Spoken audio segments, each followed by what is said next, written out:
Number 1 Iron Age Booty Daddy.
Ladies and gentlemen, welcome back to Iron Age Nights.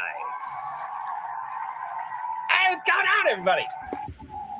Oh, this is going to be an absolute awesome one. Guys, we made it to Friday, thank God. Oh, good Lord, because when I woke up on Monday, I was like, we're not going to make it. It's all over. It's all down. It was not downhill from there. It was actually an uphill battle, which is a good thing. Wait, never mind. Anyway, let's say hello to the chat before we get into this absolutely fantastic episode. Hello, chat. Yes. Hello, chat.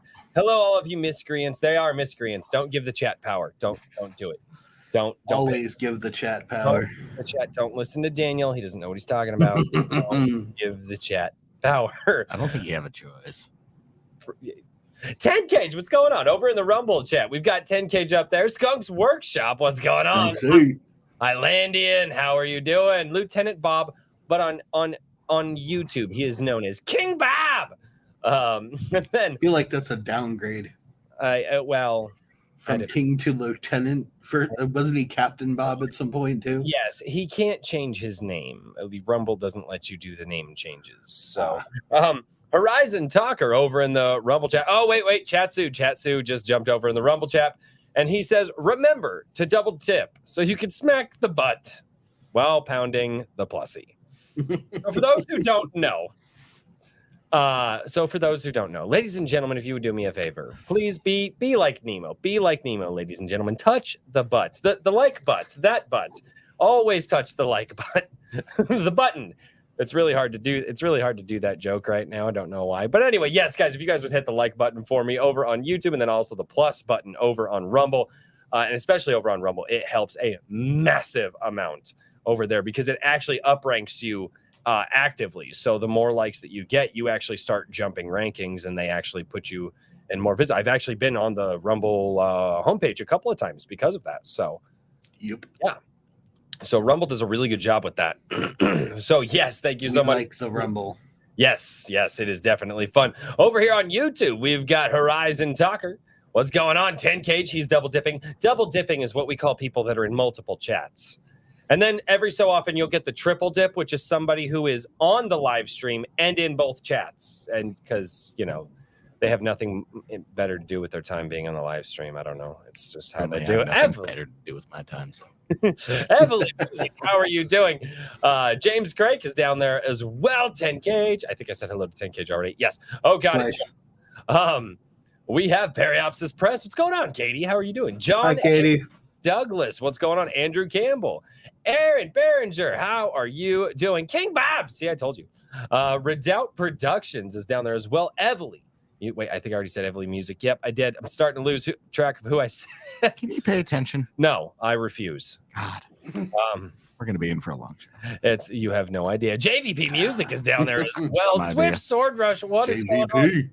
Guilty Gearhead, how are you doing? Ladies and gentlemen, we are now off to the races. I'm going to save this guy for last because screw this guy. Wow. All right. Not like I flew out or anything. Yeah, All right, that's fun. that That's was fun. a you decision. That wasn't a me decision. It was kind of a you decision. It's good. Hey, when you're coming out, I mean, I guess I can do June. Yeah, you need to come out. Fly out. No. It's not important. All right. It's not important. It's fine. It's fun. It's fine. All right, ladies and gentlemen, the man, the myth, the legend, the king, the one who bangs on the anvil, and is also putting out a fantastic magazine for the Iron Age called Anvil. Richard from ironage.media. Good sir, how was your week, man? It's been good. Things are starting to turn up. I've had a little bit of craziness. Thank you.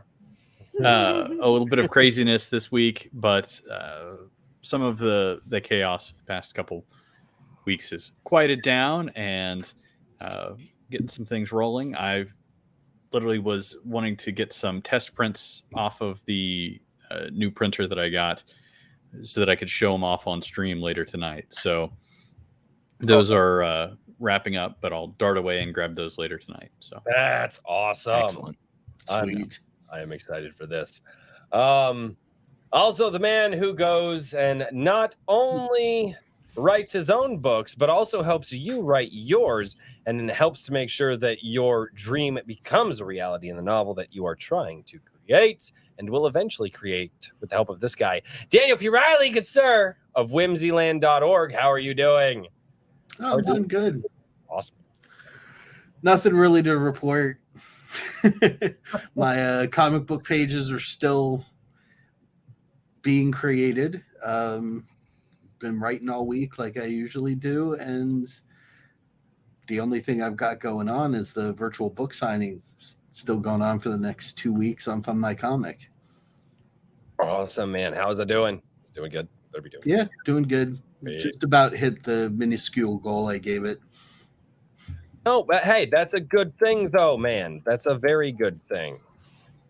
So any goal achieved is a goal won, or something like that. I don't know. Would you still count that for baseball? No, I would not. I would not. Just wanted to check. So yeah. Oh, good God. All right, and ladies and gentlemen. Also, I was told by the chat, by a member of the chat, Ram over there in the chat. He popped in. He said, "Say my name, ADWC." All right, Ram, what's going on, Ram? Sorry, Wow, that was loud. He's been around for a while. Ram's been here for a while. That's my hearing there for a second. Yeah, that's fine. That's fine.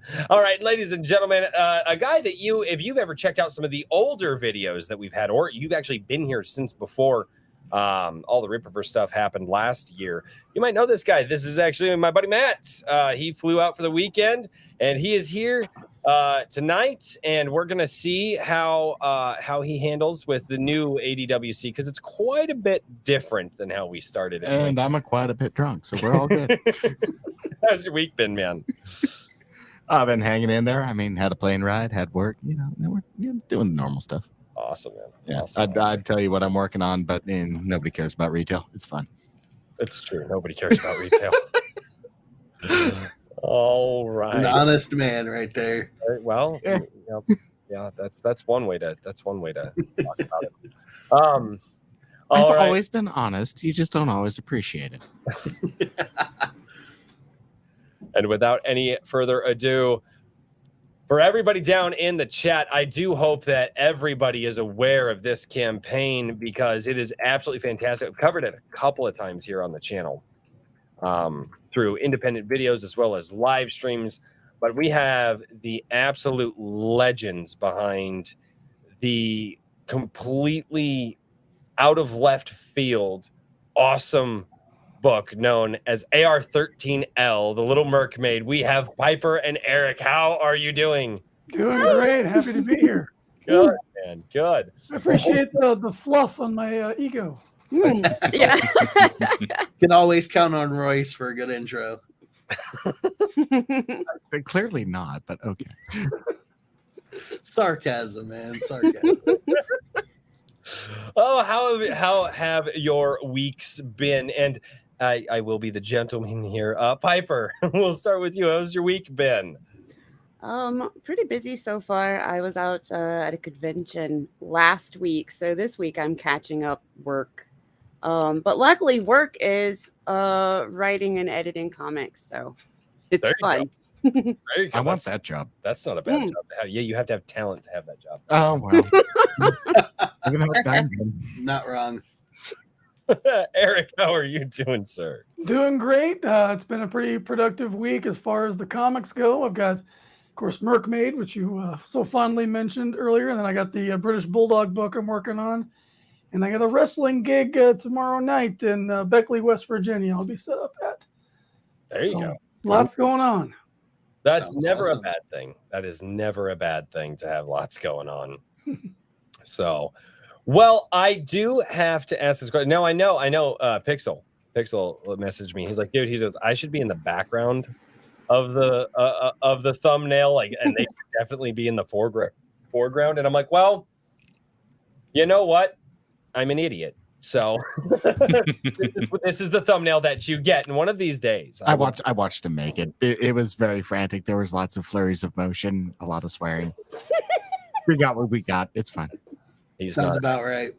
That is actually not a lie. That's not even remotely close to a lie. that was pre-drinking too. That was before the beer started. Yeah, it was about 9 o'clock. So, how is it that both of you got started in, I guess, the creative world, a comic books world, and then eventually we'll get to how you guys got involved with AR-13L. So, who would like to start? Go ahead, Piper. Ladies first.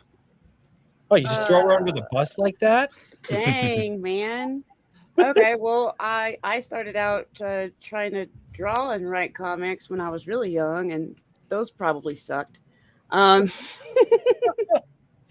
then later I discovered how people were crowdfunding comics, and I was like, oh, so I can actually do this. Like, I can get my foot in the door, so that's cool.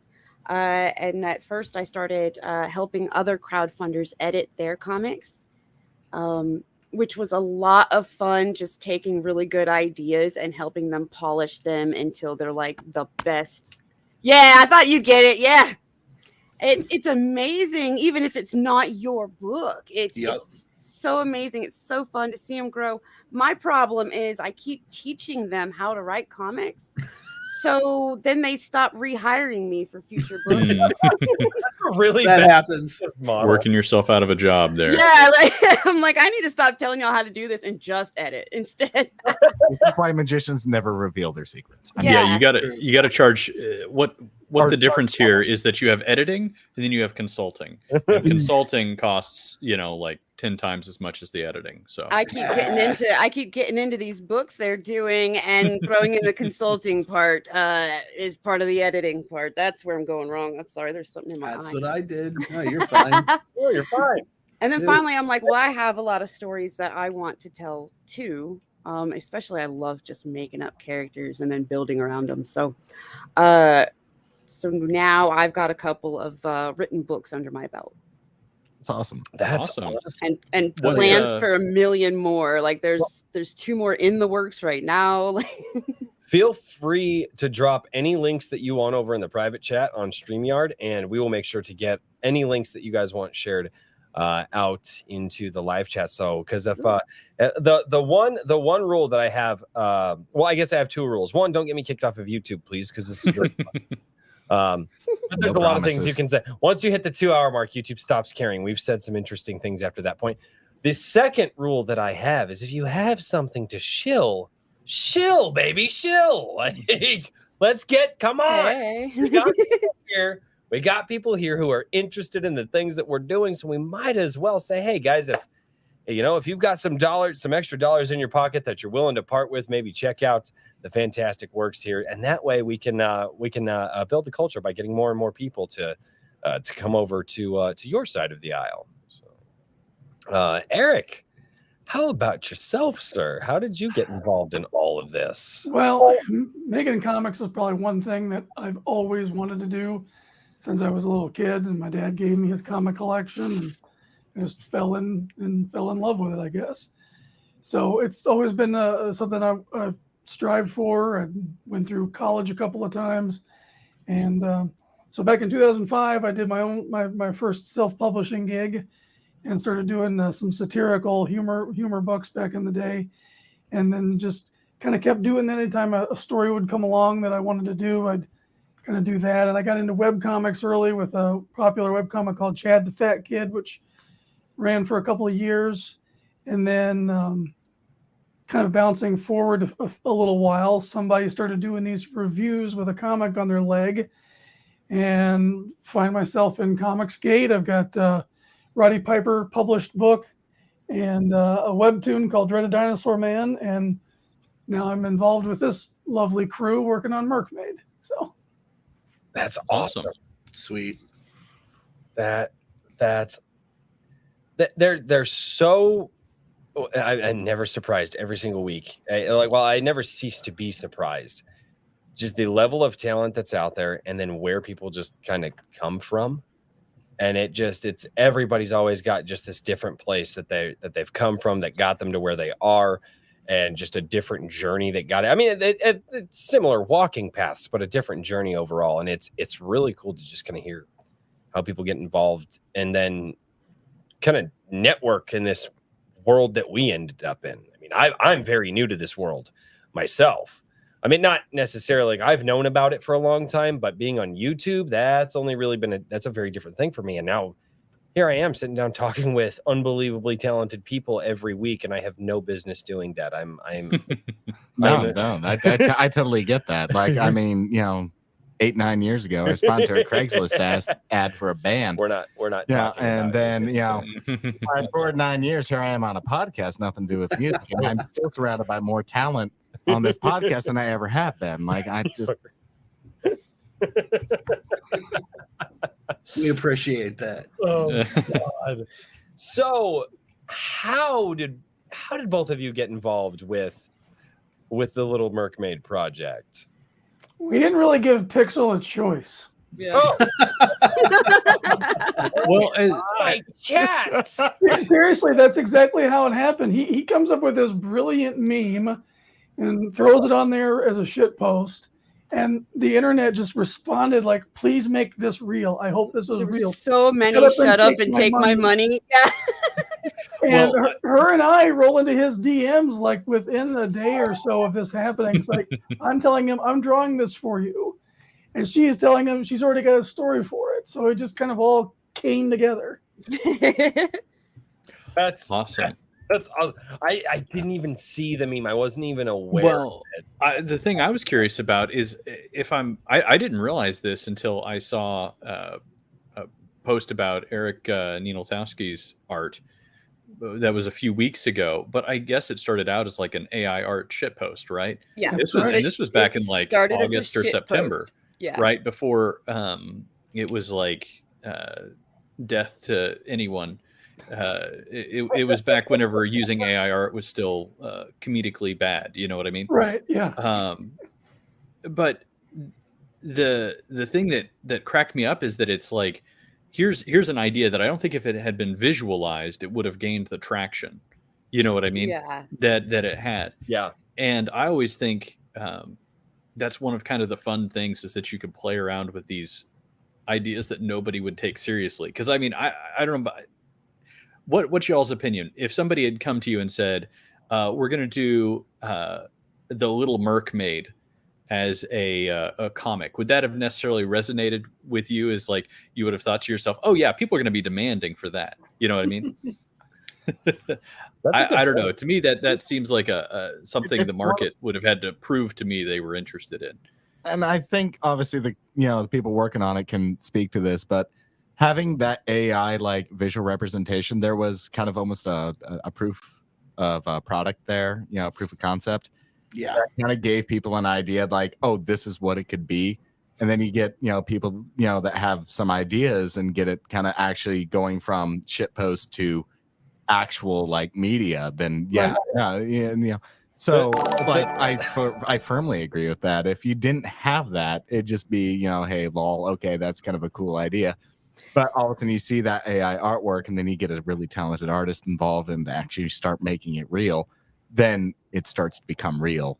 And then you can write plot, narrative, characters, and actually make it a thing. True. Right. I've been on plenty of internet conversations where we should make blah blah blah, like we should do this, and yeah, that would be hilarious, and then conversation over and you forget about it. Right. So I do think the fact that it was in a visual shit post where you're already looking at a fake comic cover. Right. Yeah, I just want everybody to know the future is built on the backs of memes, ladies and gentlemen. Oh yeah. Very true. It's our timeline. I'm out. I made it. And we're done. All right. If that was true, our entire Gilded would be successful. Right. No, I will say I never would have previously thought that instead of presidential debates, I would have rather had the candidates all get in a Call of Duty lobby together. But after seeing some of the some of the memes going around on YouTube, I actually think that I'd much rather decide make all future political decision based on that. Yeah. You haven't seen any of those, have you? No. Oh, they are so good. So a few of them, they are unbelievably. No, I live under a rock. It's fine. Flat out said I reacted to a guy doing it. And I don't like doing reaction videos, but those things are just so damn fun.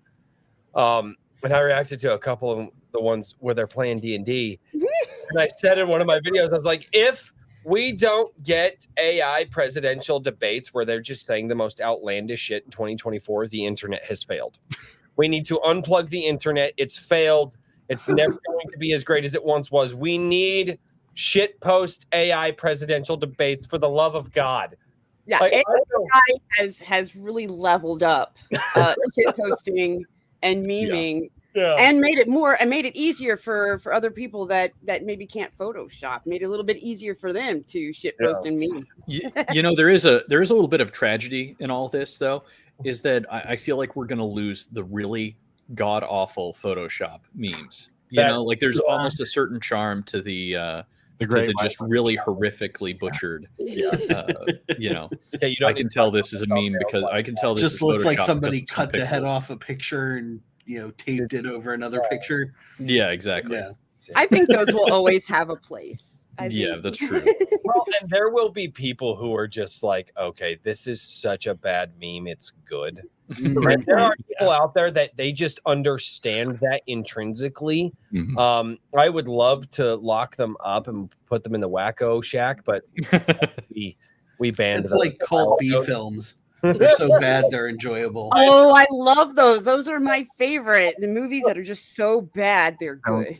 So I'm happy to hear you say that, because I kind of, is that an influence on this script that you put together? Because I'm kind of curious, like, what's the overall, is this comic like, is it shit post through and through, or is there like some actual seriousness to it, or like what's the balance that you've struck there?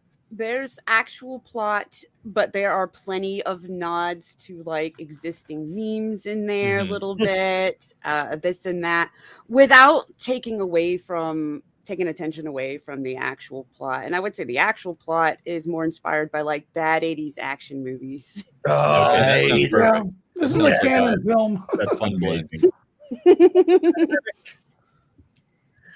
Oh, That's awesome. God. In some of our initial conversations, Piper was going heavy in a serious direction, and Pixel and I sometimes had to fight for our gags and stuff to stay in there. But we've got a great balance, because you're gonna laugh at the script, you're gonna get engrossed in the script, and you're gonna have a good time. That's awesome. I guess only curiosity I really have is, coming from what essentially was just a meme on the internet, how challenging was it to actually start to like try and develop a narrative around that? Like, how does that process really start? Like, do you just kind of base the idea off of, kind of the existing like lore behind the character, or do you just kind of start spitballing like the random things that the character could do? And just Boy. Yeah, it's a little hard when all three people, involved all have a million ideas. So I came in with a base story idea, but we are just in a group spitballing, oh, we should have this, she should do this should happen. And there was so much stuff that I was sitting there going, oh my God, how we fit all this? This is gold. How do we fit all this gold into these pages? Well, how many pages is the comic? I need it to be 60, so I need us to hit that stretch goal. Okay. All right. Ladies and gentlemen, there's your point right there. They need it to be 60. We need to hit the stretch goal. I cut it down to 60, and then they were like, oh, but this is supposed to be a 48-page book. And I'm like, no. It's 60 or GTFO. Yeah. For those who have not seen the absolutely fantastic trailer of AR-13L, the Little Mercmaid, I'm going to show it off here because I freaking love it. It's amazing. The soundtrack is fantastic. The artwork is fantastic. The lonely dudes out there in the world think it's fantastic. Wait a minute. For obvious reasons. There's a lot of starfish in this. Hey, let's go look at the starfish. Oh God, wait, what happened? What did you do? Roach failed. It's on your other monitor. No, StreamYard just completely blipped out. Oh, what the hell? Only poor procrastinator. That was the weirdest thing I've ever seen. That was a great lead up to. Damn it! I wanted to be like Starfish. Why is it doing that?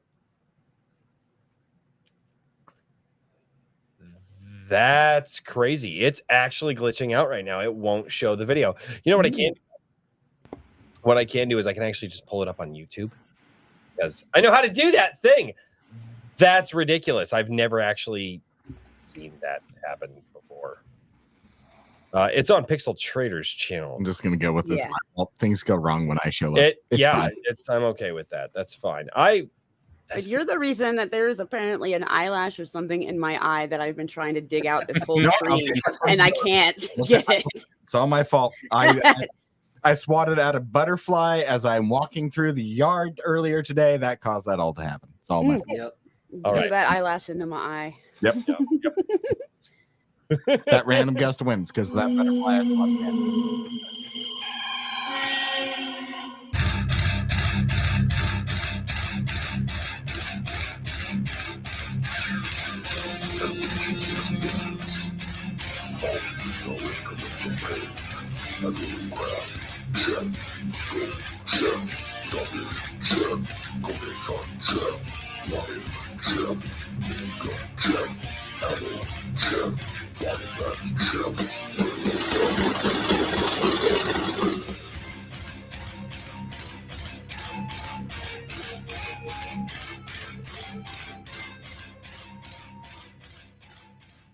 Oh, that's so great. I love that. The angelic voice of Pixel Trader doing a parody of Mermaid. Yeah. Mm-hmm.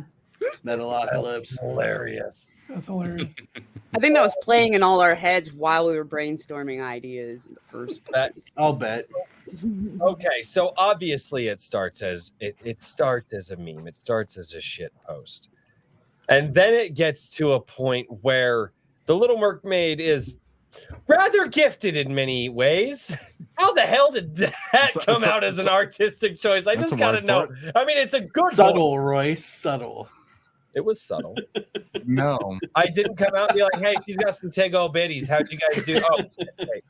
Anyway. Well, that's kind of like, since we were like, if we're going to go absurd and kind of 80s movies with this or whatever, like, let's go all the way. Let's, gore. Well, it's the very first sharks eating people. Oh, I was about to say cocaine sharks in there. Yeah. It's the first for Arrow Comics new label. Basically, it's debuting the new label of Arrow 3G, which is Girls, Guns, and Gore. So oh, that's cool. we put it in there. So basically, they're less family friendly. line of comic books will print under the 3G label. Nice. So, you guys have a bunch of different artists that have contributed to this, but with the I was going to say with the various covers and posters, how many different people have kind of tossed things in on this just for the fun of it at this point? Maybe A close lot. to a dozen now. I mean, we've got several.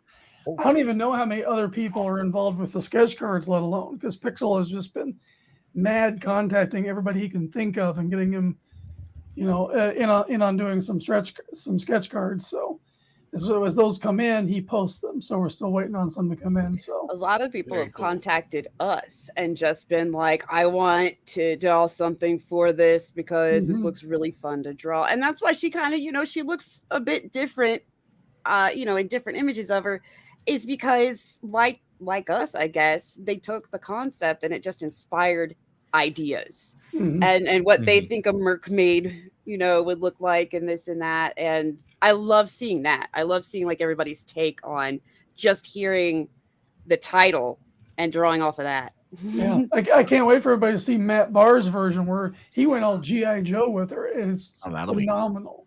Sweet. That'll be really cool. So with all these people contributing, like, is it hard to maintain kind of a central kind of like creative idea, creative concept on the character, or are you guys just kind of going with what kind of comes out and just kind of hodgepodging it, or like how do you maintain the vision on that, like with so many contributors? Like that's got to be a challenge. And I mean, the book we're doing is the fairly- core story. Piper's story is the core story. Yeah.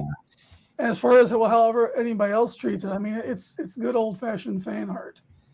Oh, Yeah. fair enough. Man, I kind of already asked that question earlier. Yeah, we mostly based her look off of the shit posts. No, and I Yeah. I actually have it pulled up here too. And God, hopefully on fundmycomic doesn't freak out with StreamYard again. But I want to show the differences in the artwork that we're talking about to everybody, because obviously this is that's probably my favorite image.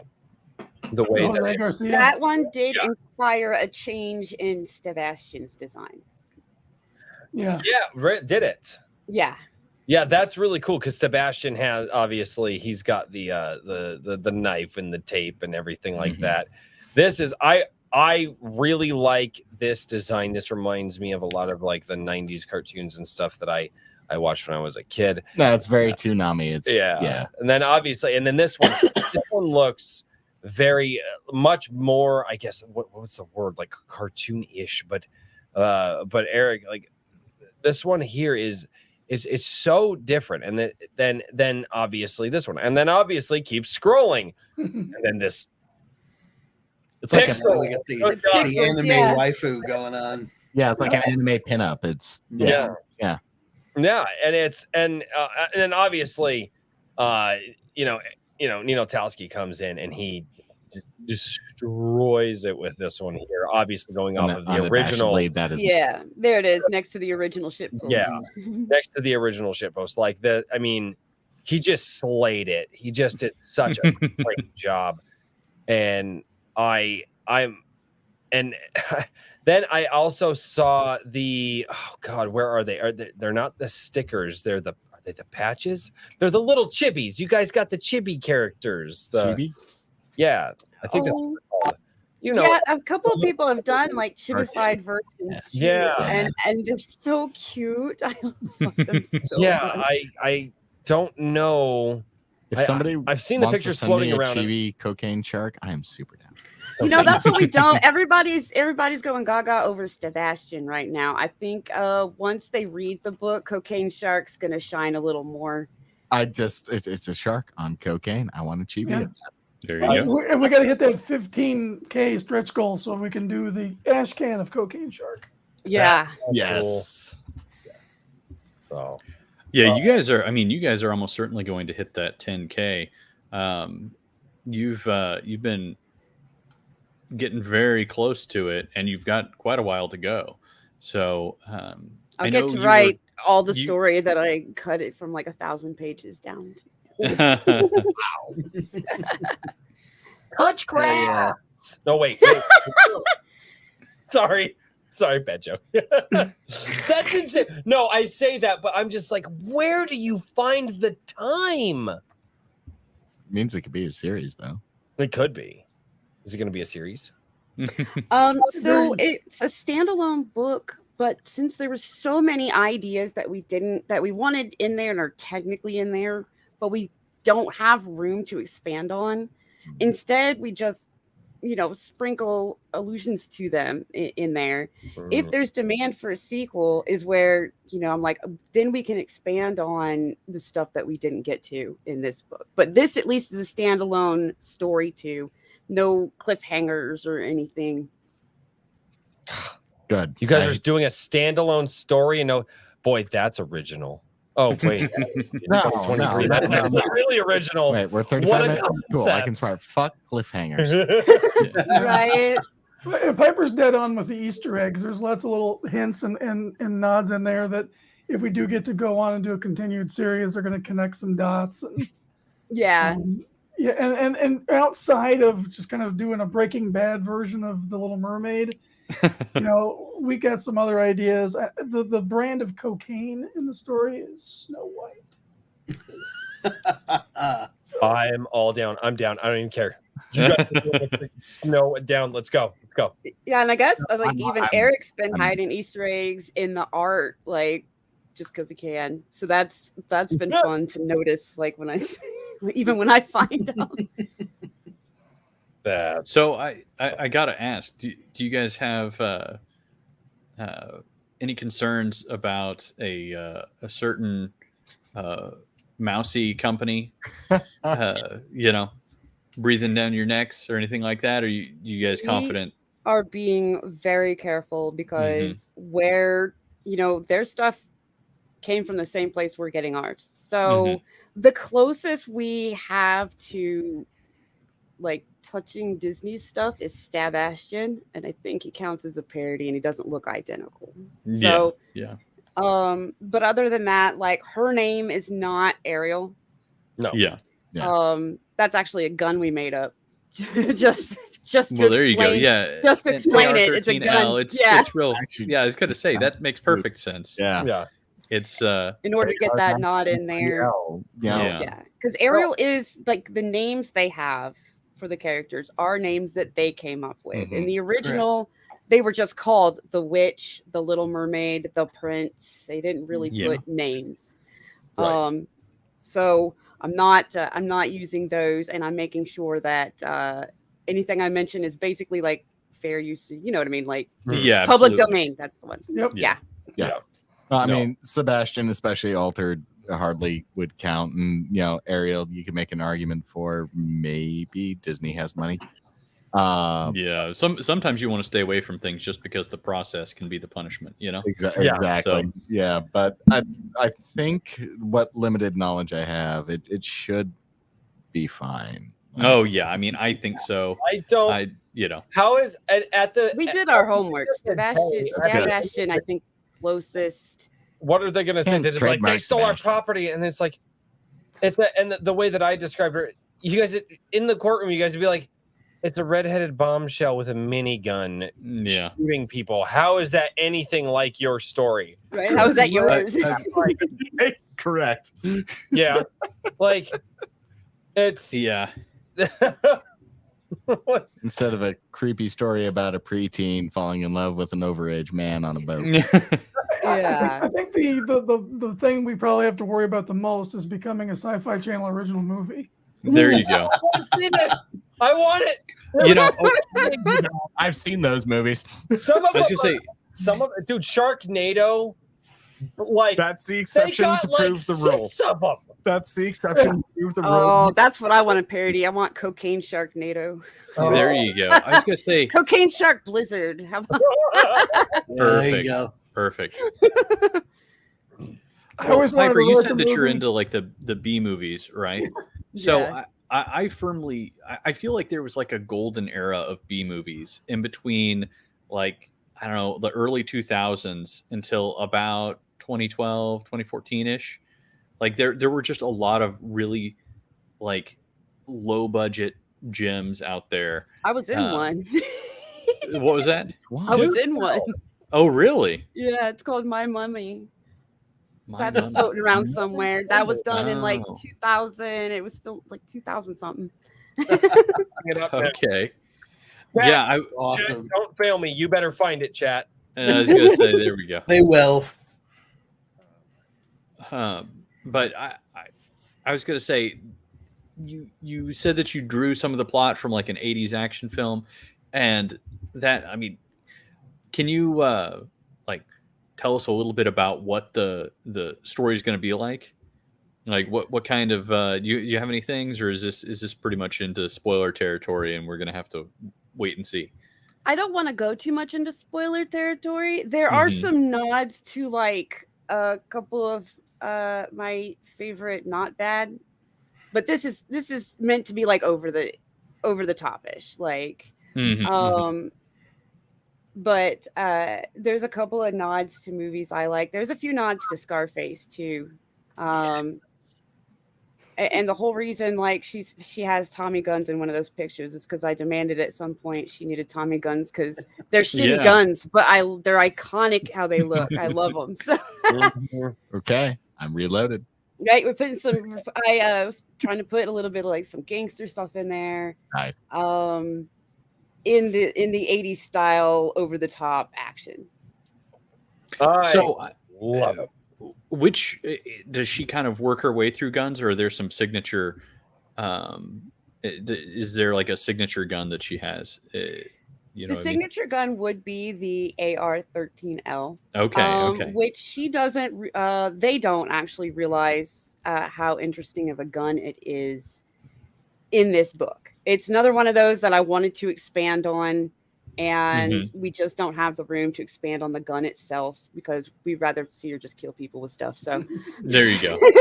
but so she does work her way through guns. She picks stuff up, along the way off of As people. you're mowing down guys, you don't have time to reload your own gun. You just pick up Pick up their their gun. Yeah, well, I like Actually, a very valid point. Yep. Accurate. Screw throwing it mag. I'm just gonna take this gun. It's got some bullets in it. It's the old Halo joke with the needlers, man. You don't Yeah. have to reload the needler. You just chuck the needler at the dude and pick up another needler. there you go. Right. Exactly. That's awesome. Oh, that's so great, I can't wait till Sebastian picks a cigarette off a dead guy. He was like, dude. The crab smoking a stogie while he's killing people is awesome. He does. He gets a hold of one after his first official kill. Pixel, you have the There link you are. doing in the chat. get in here. Loitering. That's what he's Pixel. doing. Everybody, shame Pixel. Make sure he knows it. We It's, can't really show off the crab thing if you're not here, Pixel. I think everybody loves Sebastian, especially after the chibi Sebastian started floating around. That thing is too freaking cute. I want to get. I actually want to get some stuff put on the wall because it's too freaking good. It's just too freaking good. I know somebody in the chat had asked who came up with Sebastian, and I think that was kind of a group thing. Eric and Pixel were talking about a knife wielding crab because it was supposed to be a nod to those little like videos of people just with the actual crabs holding like their kitchen knives and stuff. Yeah. Crab battle. Yeah. I came in with and he could be Sebastian. So I think I gave the name, but they gave this is the crab. This is what we're doing, and that evolved to he's a grizzled vet of sushi restaurants. Nice. I love this more and more. We don't get to expand into that either. But okay. Spin-off series. We're gonna have Yes. Sebastian origins. yes, but there are plans. There are plans for Stabby, so you get his backstory. Sebastian the Crab, Konnichiwa. There you go. Pixel did. well then, Yeah. Okay, so why are you in the chat? Go take care of that woman. She's getting ready to pop. And congratulations, man. That's awesome. Yes. So She wants congratulations. quiet time, so he might be giving her quiet time then. There you go. There you go. So no, man. Oh, that's awesome. I love hearing that. So I didn't know that. Now I feel like a dick. I'm like, hey, why aren't you here? And he's like, You are, but and he's like, well, I don't know. I was taking care of my pregnant wife. No idea why I couldn't be on your stream. I'm like, oh, I'm a dick. yes. Oh, okay. Can I show this something special, or Eric, do you want to show this something special? Oh, Well, I don't. I grabbed the image and I'm putting it in that that DM from Twitter with all of us. Oh, okay. okay. So do you want me to pull it up? Do you want to pull it up? Am I going to do something that I shouldn't do? Like, what's going on here? Dude, are you fucking serious? That's awesome. I was gonna say you can show it. Yeah. Since we're talking about him, right now. All right. So guys, I want one. I actually also want one. Me too. This is legit. I'm so antsy. Yes. This is legit. And bam. Yeah. Okay. And there's his little chibi. That's the one I love. That's the little chibi one right there. It's so great. Yes. I love this. It's like a perfect blend of Pokemon and Digimon right there. Yeah. With some real style to it. I like that. That's We were going to do a starfish singlet, but we thought this would have more appeal. Yeah, I don't think you want to be tagged in those photos, to be honest with you. You know, no. People like to have their unboxing and everything else. That could go very badly. No. So the story here is this is a very, very prototype. And I think he's a bit bigger than we wanted him to. I like it. Yeah, I think the bigger the better in this case is pretty good. Not that you know much about that. True. Basically, when this campaign wraps up at the end of the 30, however many days we've got left. Shark Week. Yeah, at the end of Shark Week, last day of Shark Week, the book campaign wraps up. So you have until then. Ew, why would you want to put suction cups on your tits, dude? Sorry. Context? I'm looking at the chat. Sorry. I told you don't. Why just want suction cups Yeah, on I his say. tits? That was your first mistake. Never give the chat power. Don't start reading. Don't read the chat. Now that they know you're looking, it's gonna get worse. They Look away. Oh my goodness. know they smell blood in the water. They're coming. It's just, Oh no. Suction It's cups. all they're over yet now. Pasties. I mean, So we got the prototype and we figured out we're looking for better prices, but we're figuring out prices of how much to kind of mass produce these for ordering. And we're thinking of, in order to fund that, doing a crowdfunder for his own separate comic with the plushie. Nice. Well, what? Yeah, I was gonna say, what's the timeline on your current one? It says estimated shipping January of next year. So you've got some flexibility there, but I mean, even then, like plushies and things like that can get expensive and time consuming. That's why we were thinking about its own campaign instead of tagging it onto this one. We've put a lot of stuff on this campaign already, so yeah. The plushies are a big undertaking, so I think they're going to be their own campaign, and it's going to be when we've got enough done on this book that we're just absolutely waiting on items at that point where we can work on the other book. I can write a script for Stabby pretty quick, but Eric will need to finish doing the art for this book. And any other art he's wanting to do or doing if he does the Stabby book, or just, I don't know, let somebody use the cute one. But so there's plans. So everybody's been saying they wanted a plushie of him be included, and a prototype plushie of him has been created. I want one. You guys could just take us all the way to 20K, and then we won't worry about another campaign. There you go. That's There we true. He could be one of the really way higher up stretch goals of just okay, we'll do it There now. you go. Oh man.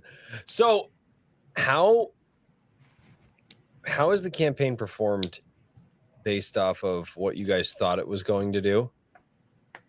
Is it where you thought it was going to be? Is it yeah, it's done far and above what our estimates usually were. I mean, we all kind of know we had lightning in the bottle with this, right? You always kind of undersell your ideas at some point. So I'm not gonna lie, I thought we were gonna be in 6 digits before now, but I love Piper's honesty. Thank you.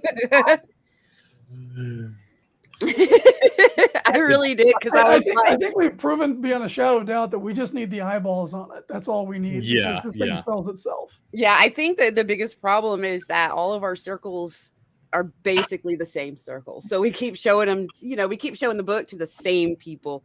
Yep. I'm not 100% sure how to get farther out. I'm so shy, so we're all trying to figure that out. Yeah, that's what my channel is. It's why I cover the topics that I do. Because my goal is hopefully one day I build a channel where the fans come in and they go, "Oh, this guy has authors and comic book people on like every week, so we'll just go over to his channel." Like, that's the goal. Build this up. I want this to be the place where the fans meet the creators. That's what this turned into. And if you build it, they will come. See? That is not a lie at all. Field of dreams. Right. No, and baseball. We're not talking about baseball. I'm not. No, don't get started. Damn it, Daniel. So Eric. Okay, so obviously Piper, she thought you guys were gonna all be millionaires by now. Where were you at? I didn't think we'd have a problem getting to 10K. I kind of thought we'd have been like the first one to do it on fundmycomic, but then again, I think. Well, you were very close, and then Bronze Star. Yeah, I mean, you got a big. We got beat first by the guy that got Fox News coverage. So I was like, oh damn. Yeah. I don't feel so sore losing to that one because they did get a lot more coverage. But well, and they also, I mean, I'm pretty sure Mike Barron has like I don't know how big your email list is, but I think he's got a pretty freaking extensive email list at this point in time. You know what I mean? Yeah. And that counts for a lot whenever it comes to getting these kinds of campaigns off the blocks. You know what I mean? Like a fast start helps a lot. So yeah. Well, we did really great with Bancroft. I mean, we did our first 2,500 in 45 minutes. So well, I mean, we hit goal. We hit goal really fast. Yeah. I mean, you can't be. And then I think we slowed down because everybody's kind of like, okay, the book is definitely getting made. And I'm over here going, wait, I need more pages. Yeah. He wants a week's more worth of work so I can have 6 weeks more worth. Gentlemen, pay this woman so she can work harder. Wait. Yeah. Is that a sexism? No, I don't think that's a sexism. I'm not touching that one. Too late. Already did. We're there. No, I'm sorry. Also, if I had a nickel every time I heard that one. Anyway. Oh, God. What the hell happened to this stream? Gentlemen, we didn't even make it an hour. You're welcome. No, I mean, the room's full of entertaining people. Something bad is bound to happen. You're not invited anymore. No, I like him. I'm sorry. Oh, dear God. He gets to stay. You can go. No. He's producing me. He's producing this. I cannot. I'm not even gonna. I'm not. Damn it! Don't say that shit in front of the chat. All right.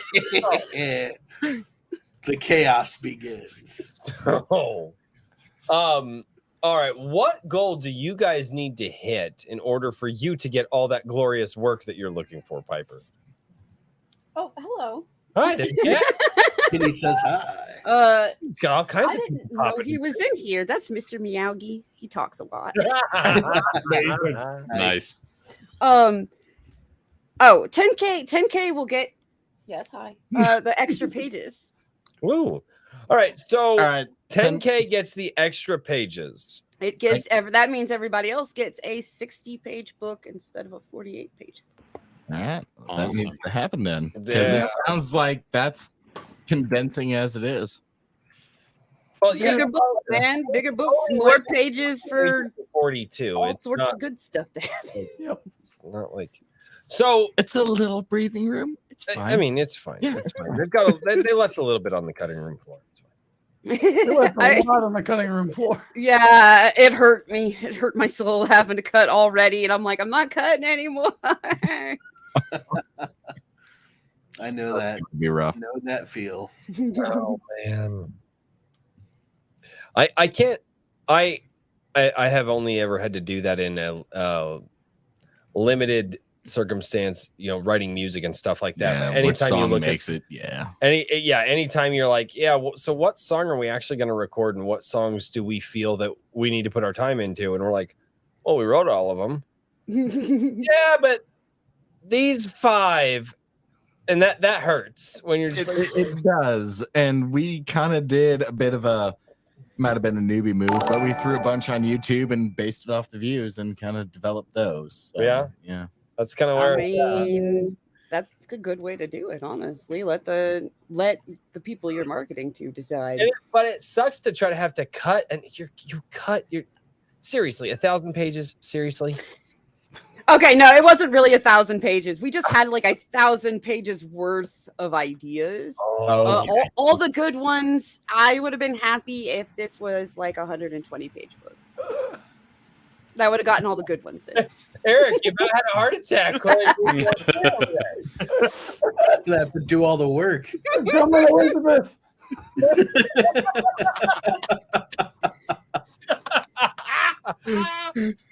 Oh, that's awesome. Hey, we were talking about in order to make it fair, I should be handwriting the script probably with my feet in order to make it the workload fair. Oh yeah, he said etch. I was like, well, handwriting.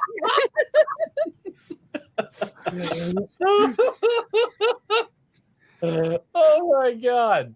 Stone slabs. There you go. How did you get that artwork to feel so good? It's carved into stone. Oh, sorry. That audible gasp. That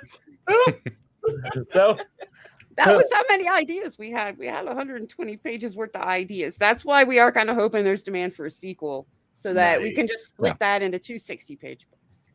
That would be it. That would be really cool.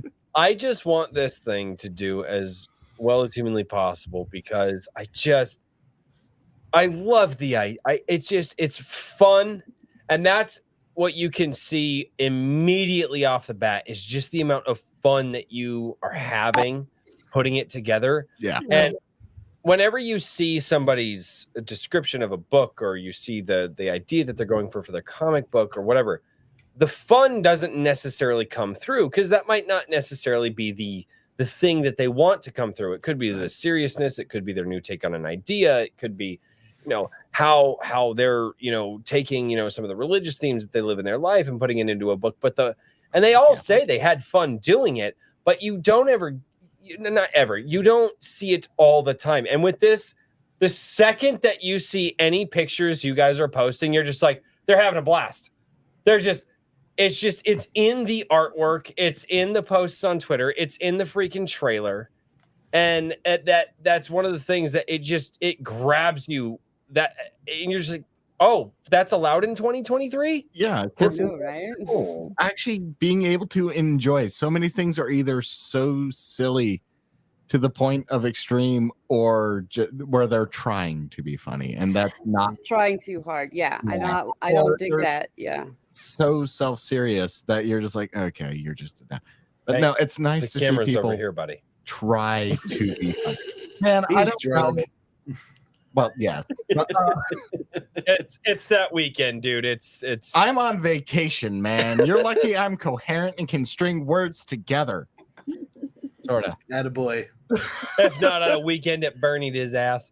But I can Pulley say that I strings. do have a lot of fun making books, but also the mood of the book really determines how I feel while I'm making it. So this has definitely been like the biggest blast I have had so It's far nice to see making a creators book. have fun. Mm.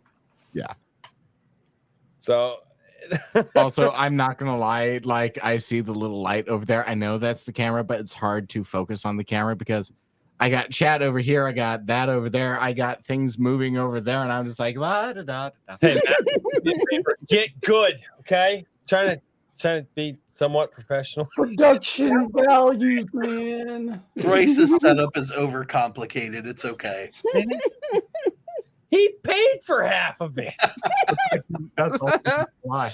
It was Christmas presents. It was a Christmas present. He's like, here, bro, I know you need the stuff for your setup. I so. work at music retail. I can get employee price, so here's fancy gear for not that much. Nice. Fantastic. Nice.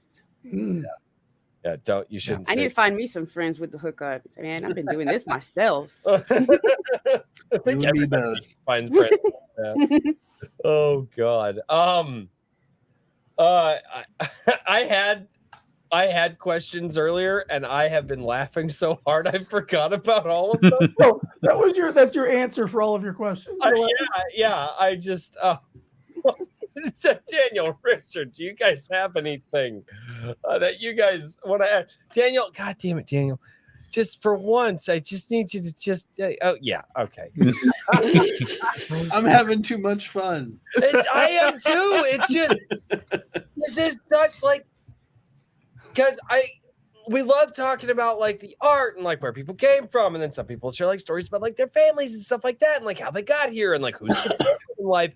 And now we're just getting into this, and then all of a sudden we're just laughing our asses off, and I'm like, I don't know what else to ask you guys because you're just having a. You can't rely on me. I'm the writer guy, and she said she didn't want to spoil too much, so I can't really ask questions about the story. It's Well, and the campaign answers a lot without getting too spoilery. But I've had complaints before with me on other books that I am I'm too stingy with the because I'll work with other people and they'll be like, oh yeah, it's about this and this and this, and I'll be like, no, shh, spoilers. And they'll be like, let me tell them something, and I'm like, I told you what you could tell them. Now you're going too far. But the people complain about me. They'll be like, don't say spoilers around her, man. She'll get you. I give you a spoiler-free pitch. For it, okay, so the villainous Enrique, who is a smuggler by trade, taking some secret Nazi weapons and some drug shipments from who knows where into Argentinian waters. wait, Nazi drug shipments. Wait, is this? He's already giving spoilers that we can't freaking even expand on unless there's another book. Nazi drug shipments. No, if the guns. if you look at one of the pages on the campaign, you can clearly see the labels on the boxes. Yeah, that was basically the hint that there's more to this that we just can't fit in this book at all without making another book. That's why I'm hoping there's another book. Because the weapons that he's got a hold of to smuggle came from somewhere in Argentina, and are going somewhere else in Argentina because fuck it, Tracks it's for me. Argentina. My first thought about it all, as soon as I heard of 80s action flicks, and I like B movies, with Surf Nazis Must Die. So right? that They're was the first classic, thought. right? They're the classic baddie. Absolutely. That everybody can agree on and be like, yeah, screw them guys. That's not wrong. That's I mean, that's why they're prominent in older shooter video games too. It's like, There's nothing wrong with shooting a Nazi. right? Truth. Ultimate, like clean slate. You know, everybody goes, yeah. Don't have to feel bad. Yeah. That and aliens. Yeah. We're good. Yeah, those are like the two things that you can put in any book that everybody's like, yeah, Nah, Nazis, aliens, and demons. Oh yeah, true. Yep, demons. Yep. No, hold on. Until you put like a hot demon in there, and then all Yeah. it's like, whoa. That one might have feelings. Then you're just inventing cosplay genres. So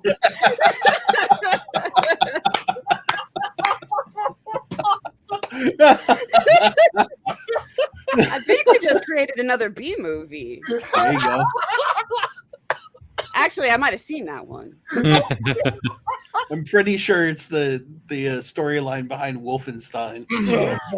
Yeah. I'm pretty sure I saw at least one parody of that genre. Anyway, Oh god damn it. Nazi alien demons. Mm. Oh Yeah. shit. So despite some skullduggery that goes afoul, this young mermaiden who likes to collect things from the surface world collects the wrong things from the surface world. Some bad stuff happens, and then she ends up needing to go cause some deaths herself. So you get a classic revenge story. It is a revenge He story. has to go cause Some death. Some death. Yes. I love that phrasing. That's a tagline if I ever heard one. Awesome. We need a shirt. That's gotta be a freaking shirt. Chat artists, Some death. that's my challenge for you. We need a mermaid. She Yeah. needs to cause some death. T-shirt design. Yeah, I like. But it'd be great to have her on there and just say, "Let's go cause some death." There you go. Oh man. Oh god. Oh, my abs are getting worked out. There you go. Wait, you have abs? No, I don't. That's why it's weird that they're getting worked out. I'm laughing too damn hard.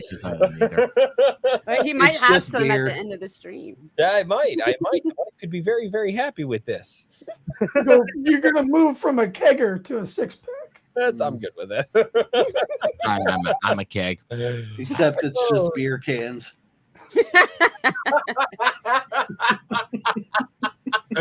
What?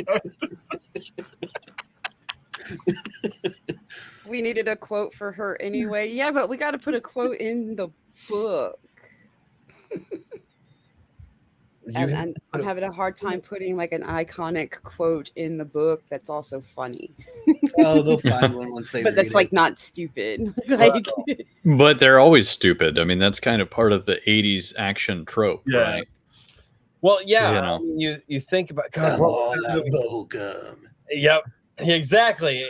I was just about to say that too. Mm-hmm. You know, I'm all out of bubble gum. Like that is an iconic freaking quote. You know, I mean, I don't think they thought Yippee-ki-yay motherfucker was going to be as iconic as it was. Yeah, right. Oh yeah. It literally just he said that because he was making fun. All the Americans want to be John Wayne, right? A cowboy. And I don't think anybody thinks that the iconic quote is gonna be iconic. So I would say because No. it's such a unique combination of timing and delivery. So, Yeah, watch any of the Action Star interviews. They're like, I had no freaking clue that line was gonna become a thing. Yeah. I think the one thing the starfish says is going to be the quote from the book, though. So I'm gonna need starfish. Eric's laughing, so you know it's good. we're talking, They fought me. I fought them. I guess I fought them for the longest time against the starfish having a role other than pasty. He's a central core character to the story. I mean, he's probably going to be pretty important to a lot of people. A lot of Maybe the, I would want to get rid of them, but anyway. you know. After he takes a the lot of support role convincing, seriously. yes, he does. And he loves his job. That's his line.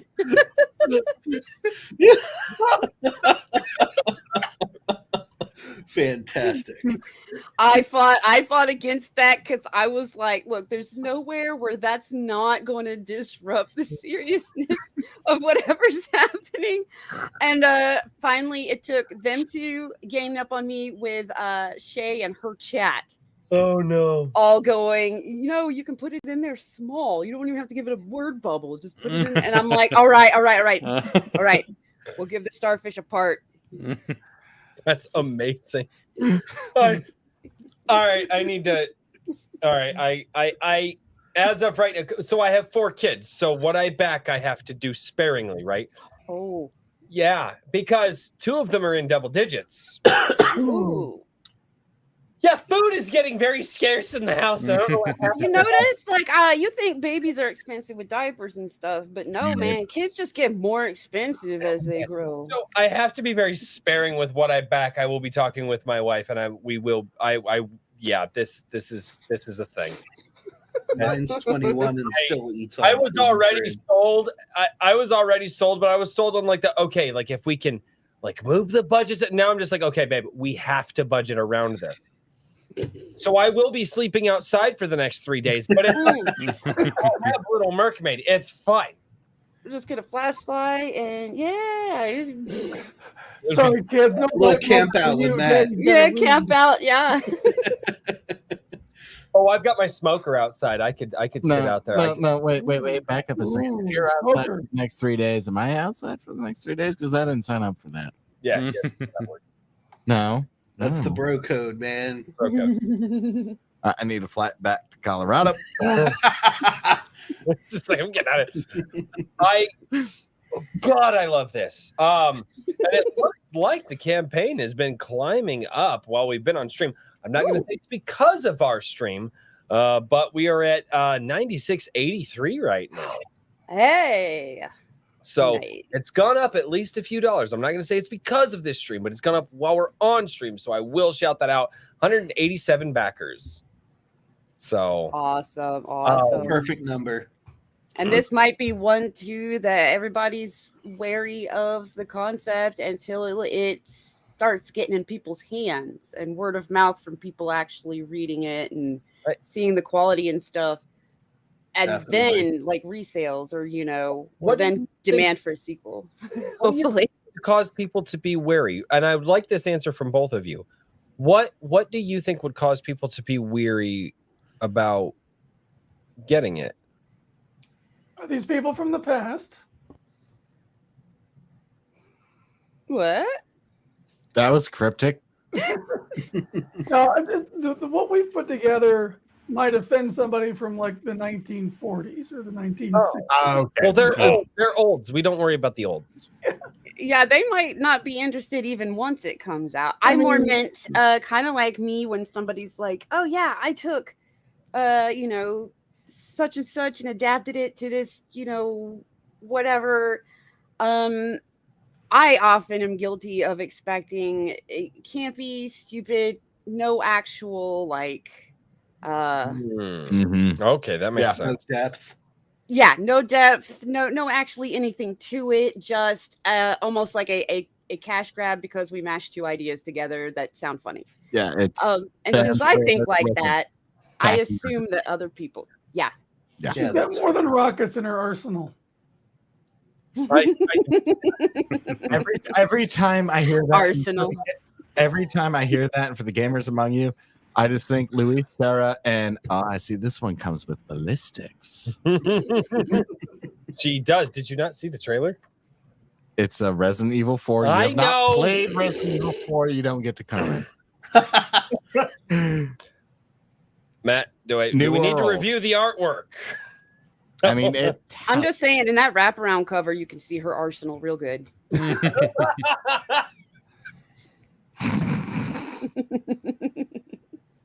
Stay on target, boys. Mermaid's so sweet, she got her own cake. Oh no! Oh no! Okay, were these the conversations you guys were having? Yes. Pretty much, yeah. If you could see basically our super professional group chat where we're talking campaign stuff. Before that, we were talking book stuff. Yeah. How could you not expect that to be what they talked about the whole time? Dude, you gotta ask, man. You gotta ask, because the whole point of this show is to introduce these fantastic creators to the people out there, and whether they like the book or not, I want people to know, if you guys send money into the people that are on this show, these are people that at least believe some of the things you believe in, whether it's humor, Whether sometimes it gets into the politics stuff, and sometimes it's not even that. Sometimes it's just I'm writing a good story and I don't care. And some people are just like, I just love you for supporting my book and being here. And I just want everybody to know who the people are in my chat that my chat's going to send their money to. I feel that that's important. And that's why I'm not stopping it. I don't give a damn how off the rails this train is right now, because this is one, funnier than hell. And two, I feel like the guys down in the chat, they're like, all right, I wasn't going to buy the Busty Mermaid book, but why not? I'm going to buy the Busty Mermaid book. I'm kind of there. I just kind of popped up for this one. I kind of want the Busted Mermaid, but I'm just saying. Would you buy it? Yeah, no, I'll totally buy it. That's awesome. I'm pulling him into this world slowly because I am. Look, I'm already getting him to read other people. It's great. My entire Join the madness, Matt. numbers and sales. It's a very dark, lonely world, and my only escape is a sport where people throw balls at each other. Which sport where people throw balls at each other? Pick one. Okay.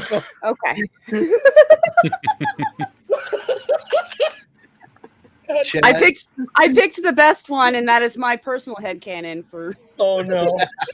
Oh no. wrestling.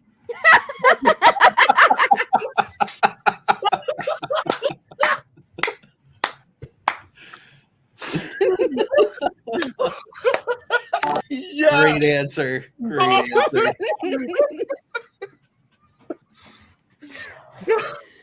On that note, I'm sorry. The addict needs to go breathe some toxic fumes for a second. I'm gonna leave you with him for a minute. He'll be back. I'll be back. Hurry up, because I gotta go to the bathroom. Hurry up. Holy crap. Oh God. Too much laughter, too much. So- cry. I have to ask, you guys said that you're releasing this under the like 3G banner, right? Yeah. Are there other projects that are out already under that, or just things that are kind of in We're the first one. We're the pilot. Okay, We're okay. like the pilot issue. I believe there are plans already, though. But it's been a while since I was chatting with them, so I cannot for the life of me remember who it is. Yeah, but I we're the believe first there's at one least out of the one other gate. one. We're Yeah, the first one out of the gate. So the pilot cool. book. Nice. That's awesome. How does that feel? That feels cool. I love Arrow. Arrow got my first fully written script that was all me instead of like me and somebody or just me as an editor. And that's Rift Writers. And so going under Arrow with everything I can already is like they took a chance on me and I'm happy. So now I get to do this and be like the first of this other kind of book that is completely different from my Rift Fighters book. So I'm like, cool. Arrow Comics is getting a lot of my firsts, I guess. Young lady, I'm not going there. I need. I have not had enough drinks for that. What? Yeah. All right, I'm going to read this one. Usually I don't do super chats in the middle of the show, but this is relevant. 10Cage over on Rumble for $10 says backed went with cover C by Pixel Trader for the pastel colors, of course. Tasteful. Tasteful. Yeah. Tasty. I mean, wait a minute. What? Heck yeah. Oh man. thank you. I have thank you for saving that, Eric. Oh, good Lord. You never know what you're gonna get on this show, and sometimes Trippy takes notes for this, and one of these days I will get to putting everything into clips and putting it out on the channel. But Trippy's like, stop joking. I'm trying to take serious notes here. Sorta. No such luck, Trippy. Hey, dude, if I can ever help you out, Not happening. dude, it would be awesome if you could like get timestamps for me of when like the the good conversations happen. And he's like, yeah. And tonight Trippy's just like, fuck you. Smashing the keyboard. Keyboard smash. Oh man. My favorite kind of show, absolute chaos. Okay, Pixel Trader down in the jet. When I get home, you get a crab mosh. Yep. Oh yeah, Sebastian has his own Twitter account, and whenever there's a new backer, he posts a crab mosh. Oh, that's awesome. That's cool. Okay. That's epic. Have you guys thought about, because I know Rob Rhimes, the writer of the Dan the Destructor pulp novels, is Barbarians of the Storm. Yeah, Barbarians of the Storm. That's right. Yeah, Dan the Destructor was, I guess, the first one. He does anyway. But I know he has turned one of his characters into a chatbot AI. Yeah, Ooh. Yeah, Fenric, have you thought about doing that with any of your characters from this book? It's just something fun to test out. We have now. Yep. Just now I There thought you go. about that. just not the starfish. Not the starfish. No, I want the starfish. That's the easiest one. The only That'd be the easiest one. It only That says is one the thing. lowest of low hanging fruit right there. I want to I was gonna say that- You can do a whole Join interview us, with the Richard. starfish. Join us. No matter. for no matter all what the question- questions, no yeah, matter for what every question you answer. ask the starfish, his answer is always, "I love my job." I was thinking you could either say I love my job or just Oh yeah. Yes. Oh my god. Yeah, the over 9,000 mosh was the best one. Oh, that's awesome. Oh man. I didn't realize the starfish was a character until you told me tonight. Oh man. He wasn't until one stream I went on. Everybody ganged up on me and made him one. See, you know the customer's Don't always right. Yeah, exactly. Power. Yeah. You don't I mean- mess with the chat. The customers are why this book exists. You Yeah. wanted it to exist. We're That's just taking on the mantle and doing the hard work. No, that's awesome, man. Way to do Oh. it. So, okay, Pixel Trader is like throwing starfish. I'm like, but wait a minute. If she throws the starfish, does he scream, no? No, that's the only time he gets to say anything at all is when his mouth isn't full. So he takes that moment to say, I love my job. I just got a whole different visual image as soon as you said, I mean, all right. Hey, Matt's back. I'll be right back. Oh, God. Royce's turn to run away. All right.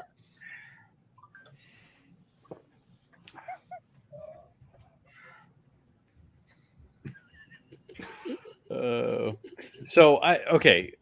Each one of you guys have some of your own stuff that you've worked on in the past.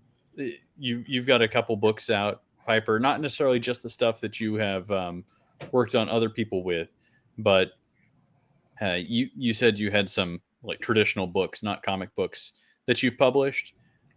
no. Is that correct? No. Okay. Just scripts.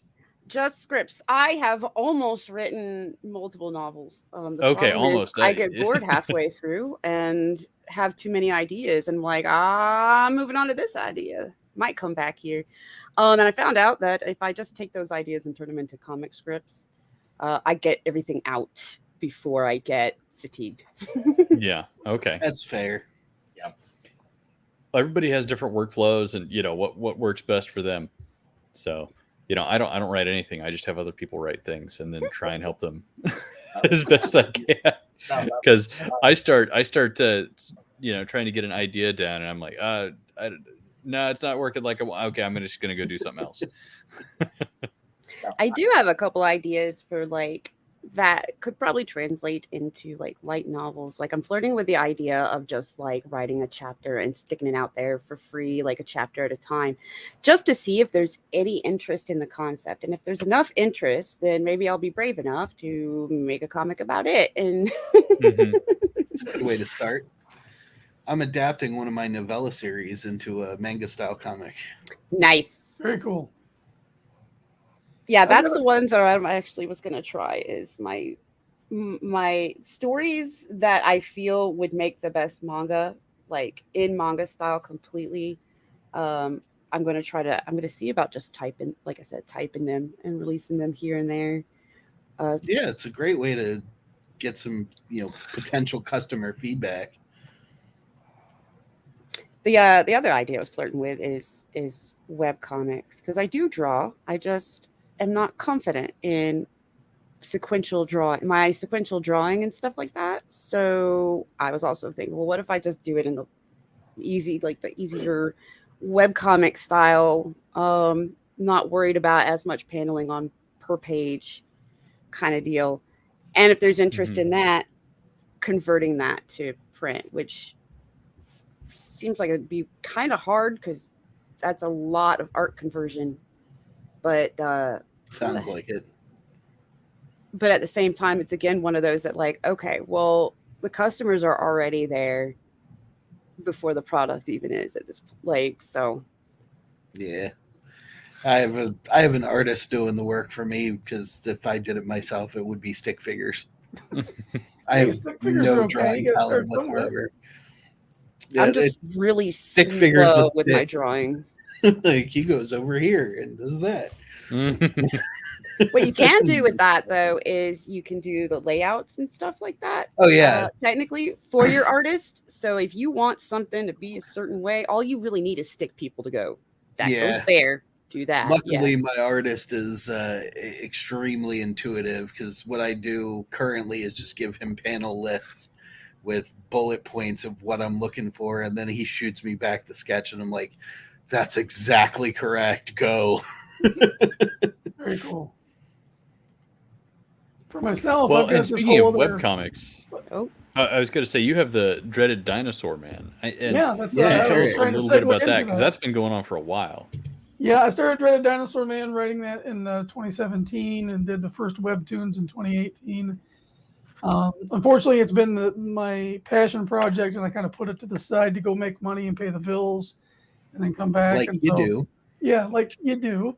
Mm-hmm. And but I put a lot of work into that. It's the webtoon. I've got 2 print books in the works. I'm actually bringing in other people to work on stuff for me.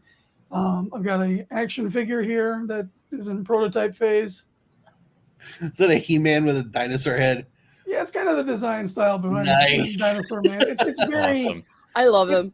it's very 80s influenced, 80s cartoon influenced. And my thing is like, I want to create something for young boys, because when I was a kid, I had Optimus Prime, I had Duke, I had Lion-O, these great male action hero figures to look up to. And kids nowadays don't have anything like that. So that's kind of how what I want Dinosaur Man to go. That's why I'm making everything toyetic.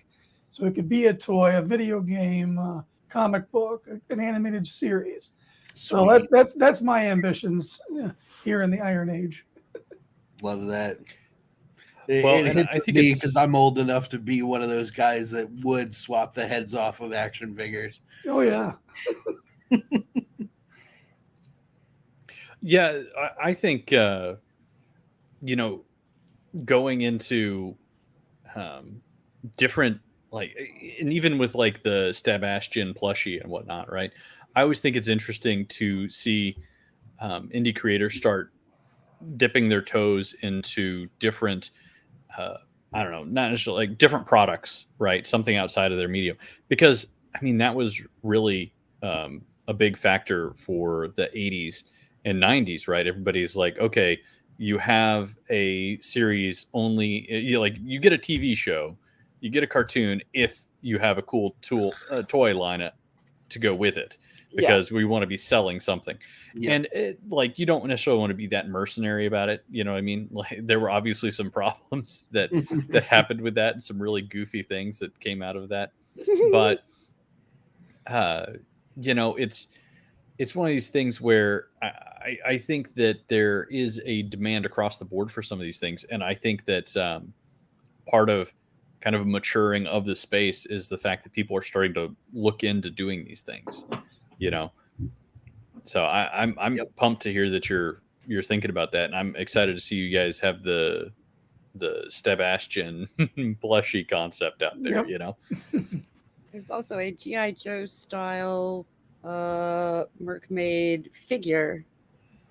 But that's very slowly in the works. That's why we're not really like going around going, there's a figure, but I've seen it, and it's really freaking cool. It's based on the Matt Barr drawing that we got. And at her hips, you can click off her tail and stick on a working pair of legs instead. You can swap There you them go. out. That's how it's designed. And I'm like, so I'm really, really hyped to see where that goes. But it's another one of those that in the beginning, it's initially an expensive expensive venture. Just the prototypes, you know, especially when you're not mass producing. Well, They're difficult. Eric, So I don't know when it'll happen, but I hope it happens. Statue stuff. Did you guys hear about that? Eric July was talking about the same thing about how expensive that. Yeah. Even at his level, he's like, that stuff is just ridiculous. Yeah. Yeah. Minimum, you're 1,000 a second for animation. Oh, gee, yeah. Oh yeah, that also is crazy. I mean, and you know, I'm an engineer by trade, so I'm like interested in manufacturing processes and everything else. And I'm like I've been watching like 3D printing and desktop CNC and all these other things. Like they're inching closer, you know what I mean? To where I don't know when it's going to be, but I feel like here in, you know, hopefully this decade that we're going to really start seeing I don't know. I'm optimistic that there's going to be some kind of renaissance in at least micro production. I don't think we're going to get like the big factory jobs back in the state necessarily, not to like divulge and, you know, divert into some kind of labor Sir, are talk. you talking about But next on a comic book stream? yeah, but I'm talking about like being able to have these shops that can plausibly do like injection molding, custom He-Man, Dinosaur Man. You know what I mean? Like actually do these things and do them in bulk. Decentralized production. Yeah, and it's like, okay, we have this, and because, you know, we have these machines out there, like we can actually get these things, and it's not like, you know, one of the problems with I think Ethan Van Sciver was talking about this with some of his figurines and whatnot that he did. It's like you place an order, they send you a prototype from China that takes weeks or months, and then you send it back and you say, okay, well, this is good, and they go ahead, and then you get the product and it's not even the same thing, Right. and that took like 6 months to do, and so then you have to go figure out something else, you know. And right now I don't know, like the latency or whatever you call it is just so huge on these things, and that's like another problem, because with indie campaigns, I feel like obviously there's patience there, but you also have to deliver a product at the end of the day. You know, you can't just float, you know, you can't just float 10, 20 grand for a year and everything's going to be fine, you know? Yeah. No, that's a thing. So I want to ask you guys this question, because you're kind of involved in with Fund My Comic, being on Fund My Comic, and Richard mentioned the time delay here for some of this stuff. And I want to get some opinions from people, because we're going to have Luke Stone Studios here in a few weeks. Nice. We're not talking about, and he's going to be the first like industry guy that we're talking to. We're actually not talking about any of his creations. I mean, if he wants to, we totally will. But we're going to be talking about everything he's done with Fund My Comic, and now he's going into the Iron Age distribution.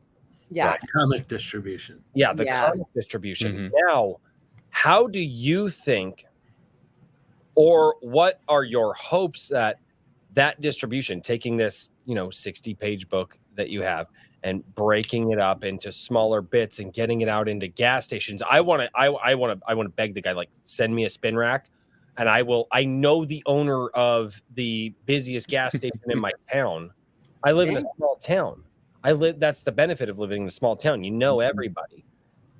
And I want to, what do you think the benefit is, and how do you think that something like that will translate into more knowledge and more awareness and more sales in your world with the crowdfunding side of it?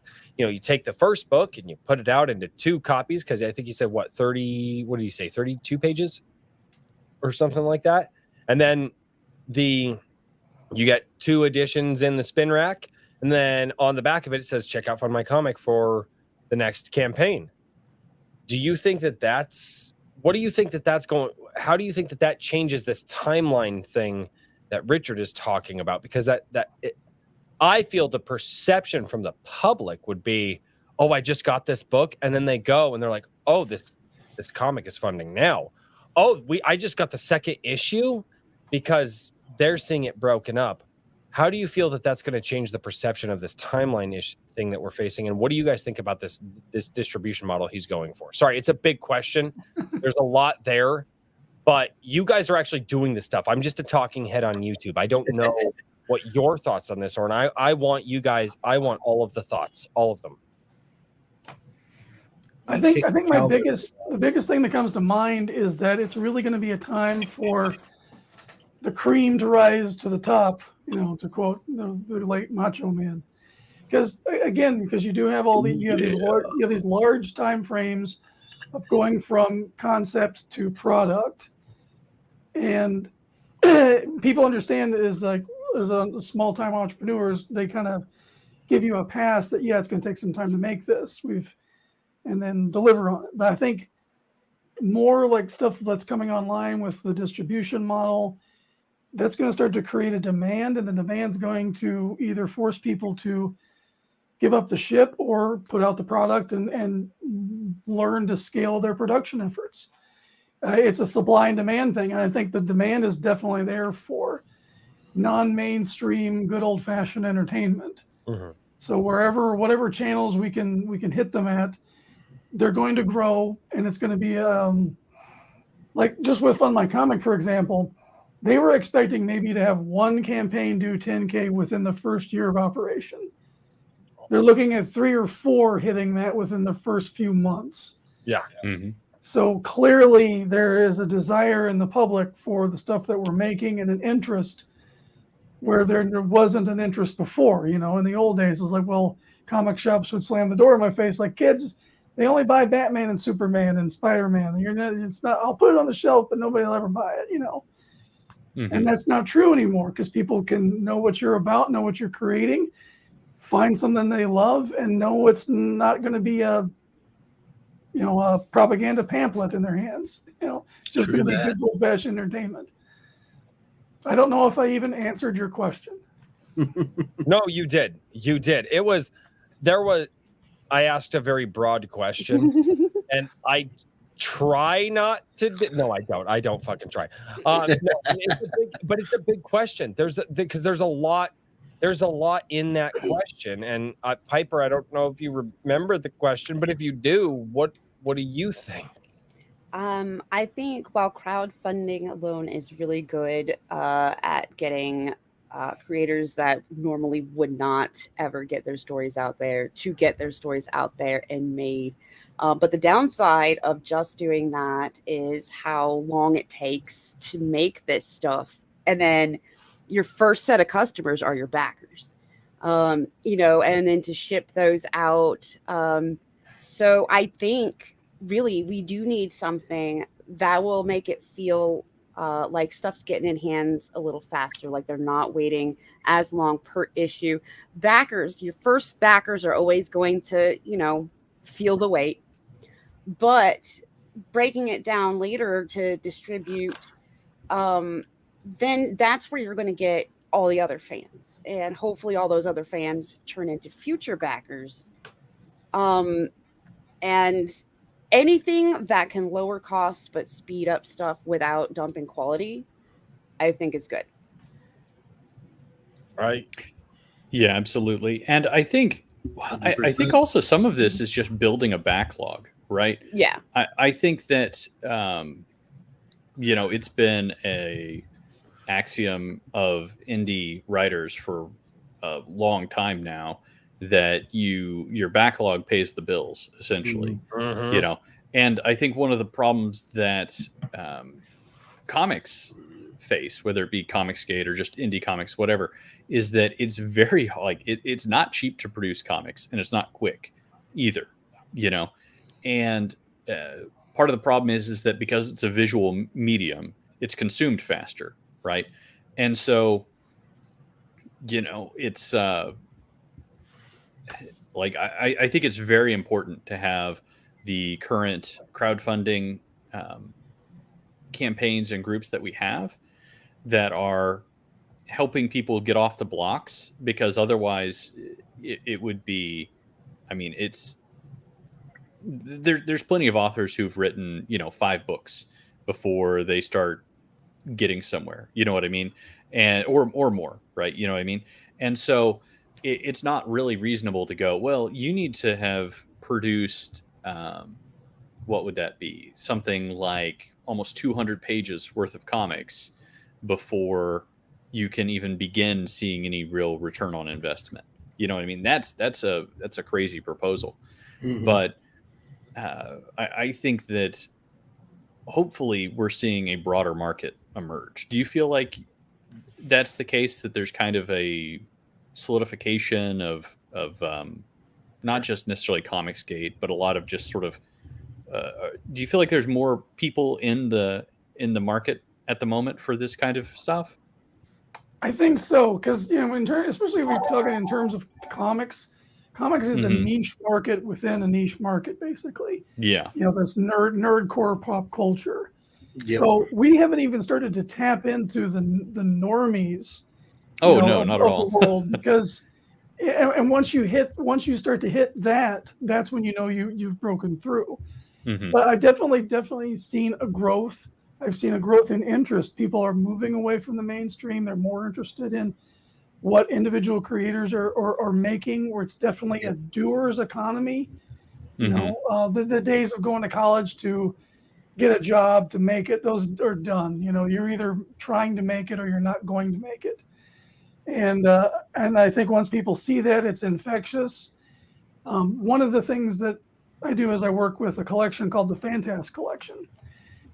Gentleman who became a friend of mine, has a documentary movie being filmed about him, about this comic book collection left to him. It's called Selling Superman. He has like one of the most valuable Superman #1s in the collection, and it's over 300,000 Awesome. comics. It's a crazy thing. I get to be in the documentary, so I get my first IMDb credit. Very cool. Nice. But anyway, Congrats, man. Cool. you know, the normies out there that are just like kind of still in the collecting sphere, those are the ones who we're starting to see come into this space, being interested about, you know, what individual creators are doing. And then the last wall is the people who got pissed off at Target and Budweiser. You know, once they get your attention, hey, I don't have to buy my kid this action figure at Walmart. I can go from this creator and get this whole cool universe that, and then he can enjoy that. You know, It's true. we can supplant it. I think you and I believe exactly the same thing. It's something I've been saying for. Now, obviously, this is the Little Mercmaid is not something that I would have put in the hands of my kids. Yeah. Yeah. Yes, thank you for confirming that. Obviously, I would read it first, but I have said it for at least on the channel. I've said it for months now. Give me something that I can put in the hands of my kids, because the fact of the matter is, we're not gonna be the ones to necessarily affect today's culture, but the future generation, the ones that are going to start growing up, they're going to start voting. Those are going to be the kids who start. You look at the kids nowadays, right? What they're demanding of their bosses and their work environments and things like that. We all thought, oh, once they get out in the real world and get a real job, they'll figure out. Learn. We're wrong. Turns out there was a lot of power in that. And so, and guess what, guys? I've got 4 kids. I've got 4 of them. Give me something I can put in the hands of my children and help me to build tomorrow's culture. May I recommend Riff Riders? You can recommend anything you want. I recommend Rift Riders. That's a partnership with me and Luke Stone. Oh, really? Yeah. So- They come out in floppies though, so there are cliffhangers, but No, that's fine. Piper, I will say this though. Although a good shill, I don't see a link for Rift Riders. It's a poor shill. I know I don't have it pulled up either because I thought You don't even have it pulled up? Yeah. because I've been doing Little Mermaid Rift Riders. I actually thought we were closing the campaign by now and we didn't. So Don't give her a hard time. I don't shill it all every time we do I this know. show. I have to do it for you. I can Exactly. only shill for one person a week. Should be used to it by now. oh shoot. But it's still the first thing that comes up You when I know- Google Rift Riders, so that's exciting. Yeah. Just I was got to say, is that campaign closed or not? Apparently It's not. it's not closed. It's not closed. Yeah, I thought we would have closed it by the time we started fulfilling, but so people are getting their comics, and there's a link there. People are getting their comics, and you can still order some. A lot of the on my tiers aren't Mortal Enemy. available. And yeah, it is the last campaign that I'm doing on there, but it's been on there a while. It's been on there since right before they really started getting squirrely. So we're not. Okay. I'm not putting anything else on there personally, but Yeah. They've been getting really bad. yeah, and I don't think Luke is either. And since this is our book, I think we're on the same page that the rest of them are going to be on Fund My Comic. Yeah, that's what I said. I'm going to do everything through Fund My Comic going forward. I love that site. Yeah. Yeah, Isn't it great that we have our own place now? It's Mhm. You know, Really we is. know we're not going to get canceled for putting our ideas out there. Now the free True. market has the power to make or break us. Yeah, but at least it's up specifically to them and not anybody else. You know, one of the things that I have commented on the last few weeks is because I do my Wednesday stream and it's the shout out stream. I do my Wednesday post. I'm like, hey, creators, drop your stuff down below. I actually think that's how I came across the little Mercmaid. And, you know, I bring supporters on and it's a whole thing, but we go through a bunch of stuff. And we go through all of the tweets of the creators that send us stuff in and we pick 4. And when we start picking like Kickstarter projects, we look at the website and we're like, Kickstarter, your website looks like it's from 1995. Can we get something that doesn't look like it's from Kickstarter needs to I don't know who they need to hire. They need to hire somebody to make that website look like it's worthy of being in 2023, which and 2023 is a hellfire. So keep in mind what I said there. Like there are some of these websites, I think that they just feel that they have the audience and they don't need to put anything more behind it. Correct. And it shows with website design. Mhm. If you've got a captive audience, you don't have to invest anything. That's 90%. And then I work for a major retailer, so I have some Did you hear experience that, with chat? I don't have to invest in you. this. You're Yeah. not. Yeah, anyway, moving on. Now I work for a retailer. So no, and you watch how they've changed the pay structure, everything, hours, it's all to feed them. They don't have to pay as much. They get paid more. That's how the machine works. Correct. And so, no. And To that point, Luke with Fund My Comic is Yeah. trying to do a thing. So not necessarily he gets paid more, but so these creators can get paid more. see, and that's awesome. That's not how corporate America works, and that's what we're all trying to fight against, I think. Yep. And it's yeah, no, I mean, I'm not going to mention names here just in case any, higher ups are watching, but I work for a major retailer and it's, hourly based on commission, and I'm a decent performer in that structure. I got told I get a pay cut last fall, even though my numbers haven't changed because they want to change how they pay out. So, to bring this back in with all the content creator stuff is that, when all the big dogs sit there and go, oh, we're not going to invest in new IP, we're not going to invest in new ideas, we're going to try and inject all these politics into all this stuff to try and generate this other group that isn't our core group. It's all about money. It's always been about money, and we need to tell them, no, we can go find our own money, and we'll make it work. I like that.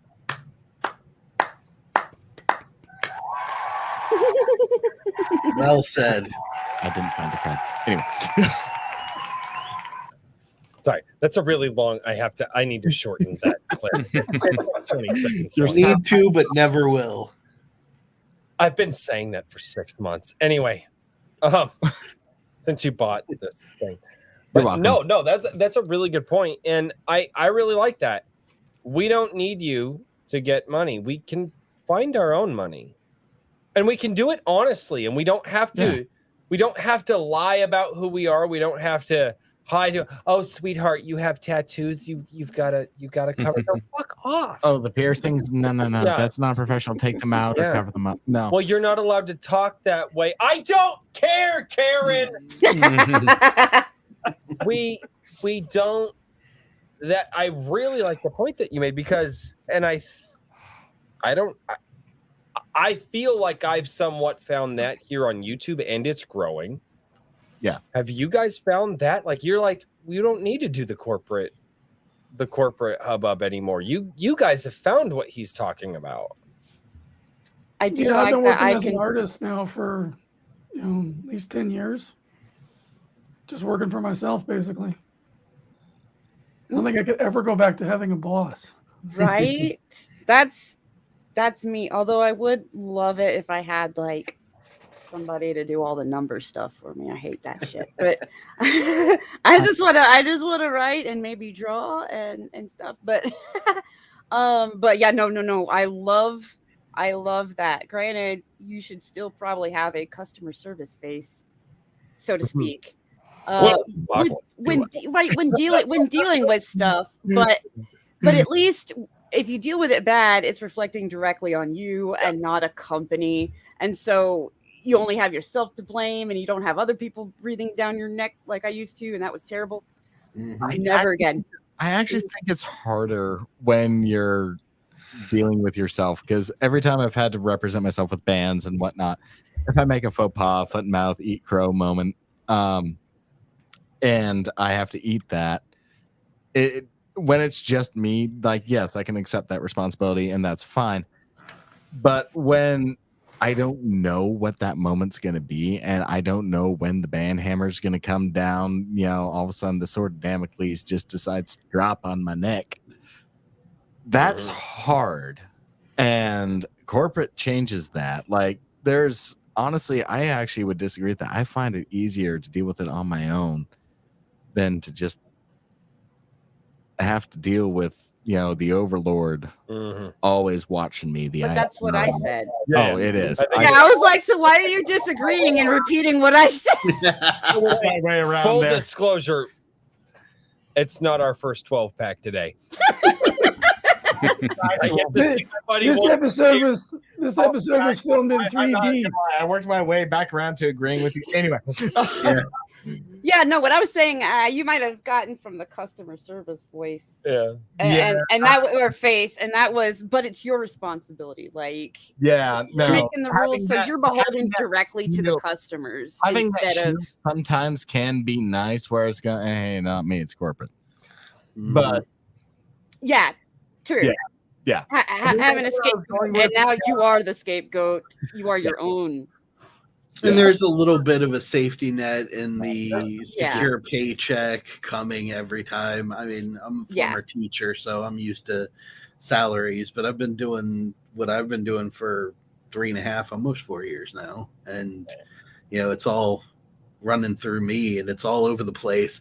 Like, my whole business platform is designed on scaling. So the novels, all the money that I make from them, they're going into the production of the comics, and all the money that goes into the production of the comics, or all the money that comes from the comics and the books, will then be going into that 1,000 a second animation cost that'll eventually happen to turn the thing from a comic into an animated series. That's my ultimate goal.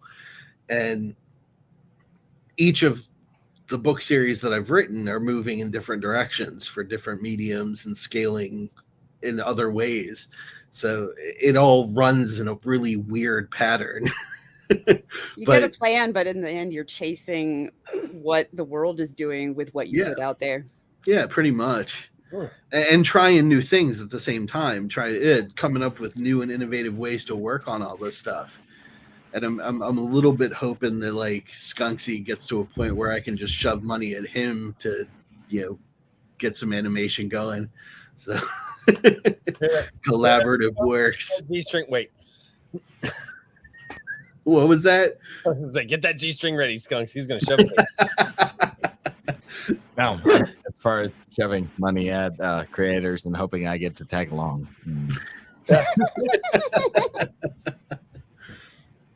It's only partially. I will say this, and this kind of wraps around back to what we were first talking about production and speed. I do not think people should be using crowdfunding as their income. I think crowdfunding should, everything you get out of crowdfunding, put it into the next book. Absolutely. I think your goal should be the book is made, or whatever it is you're crowdfunding. It is made now. Yeah. So use the money off of resales and reprinting it. That should be where the income comes in. It shouldn't be the crowdfunder itself. Yep. Yeah. No, right. 100% agree. And that's why, like, if you get over your goal in crowdfunding, well, not only do you have a cushion of like emergency money just in case, but then even outside of that, well, put that into starting up the next crowdfunder. Put that into making as much of the thing as you can to show it on your crowdfunder and so on. Just keep it going, but then it'll be self-sustaining. That way you're not out of pocket while you're crowdfunding. Exactly. One of the most interesting concepts I'd heard. Are you guys familiar with Clownfish TV at all? Yeah. Okay. So I'm actually really excited, and I have their book, and they had some issues with their printer, which seems to be, but I actually have their 2 shadow binders here. Fantastic, by the way. But one of the things that they said, they're releasing their Crimson Wren, and I backed that. And they said, here's the thing, guys. This Crimson Wren, it's already done. It's already done. It's already at the printers. I think they are. I don't know how much money it costs, but they'd already put the back end. They're like, when you fund this book, believe it or not, we've already taken care of that. You're actually funding the next project and helping us get that kicked off. Yep. And that was the most interesting way to think about it. Like, if somebody were able to, and good God, it takes a lot of money. But if you could just take care of that first project, and then everything from that first project can go right into the second project, you can just create and know that it's already taken care of project, because the project that you're doing now was paid for the last time, right? Mm-hmm. So you're doing the crowdfund with the marketing of, oh, hey, look at this book right now. But when you support this book, it's actually going to my next book. Yep. I thought that was such an awesome way. And I there's a lot of details that I kind of get murky on when I start thinking about exactly how all of that works. But I think that I think they probably worked out a really good strategy, and I think that that's something that people could shoot for. It's Definitely. not to bust your bubble here, buddy, but that's just capitalism. Like straight up, like it depends on scale, but when Disney comes up and says, hey, we're going to do a thing, and investors go, okay, here's money, we're going to get a profit. That's the whole idea. It's not a novel idea. But in the crowdfunding space, it's hard to do when you don't have billions of dollars. It's the same formula. It's just a matter of reaching the steps. Yeah, it's a different scale. Yeah. Well, and I think, I mean, I also it's not a will just say that I think the old approach. that, I want people to be able to make a living in the indie sphere, right? Yes. That's definitely something I think is important because, like, in order for this thing to really grow, in order to affect broader culture, you have to have like a strong appeal, not just of the culture itself, which I think is very important, being able to say what you want, and do the things and pursue ideas that you'd never be allowed to elsewhere, and really, like, I don't know, just put fun and the customer and everything else as your top priority. Those are all good things, and I think that those attract people. But I also think that if you want to retain people and keep people from getting bled off, you need to be able to, the goal should be everybody should want to be able to quit their day job, right? And not just in like some kind of a, oh, well, now I'll be living on ramen, kind of way, but like a, making kind of way. If my wife could cook every day, I would live on ramen. We don't need to start attacking people. Okay? Whatever. I'm just sitting here like, you got a problem with living on ramen? That's what No. I make some badass ramen. Right? I want you to be able to afford some eggs to, some good soft-boiled eggs for your ramen. Oh yeah, for sure. That's what I put in there. I think that you got to be careful with crowdfunding as a way of doing that, because you have so much latency between, when people are getting their project or product and everything else. And the other thing is that I'm noticing with like Anvil is, man, I don't want to start another crowdfunder until I've fulfilled completely. Yep. And so, but at the same time, like the project's ramping up for the second issue already, and I've got to start going, if I want to maintain those timelines. So,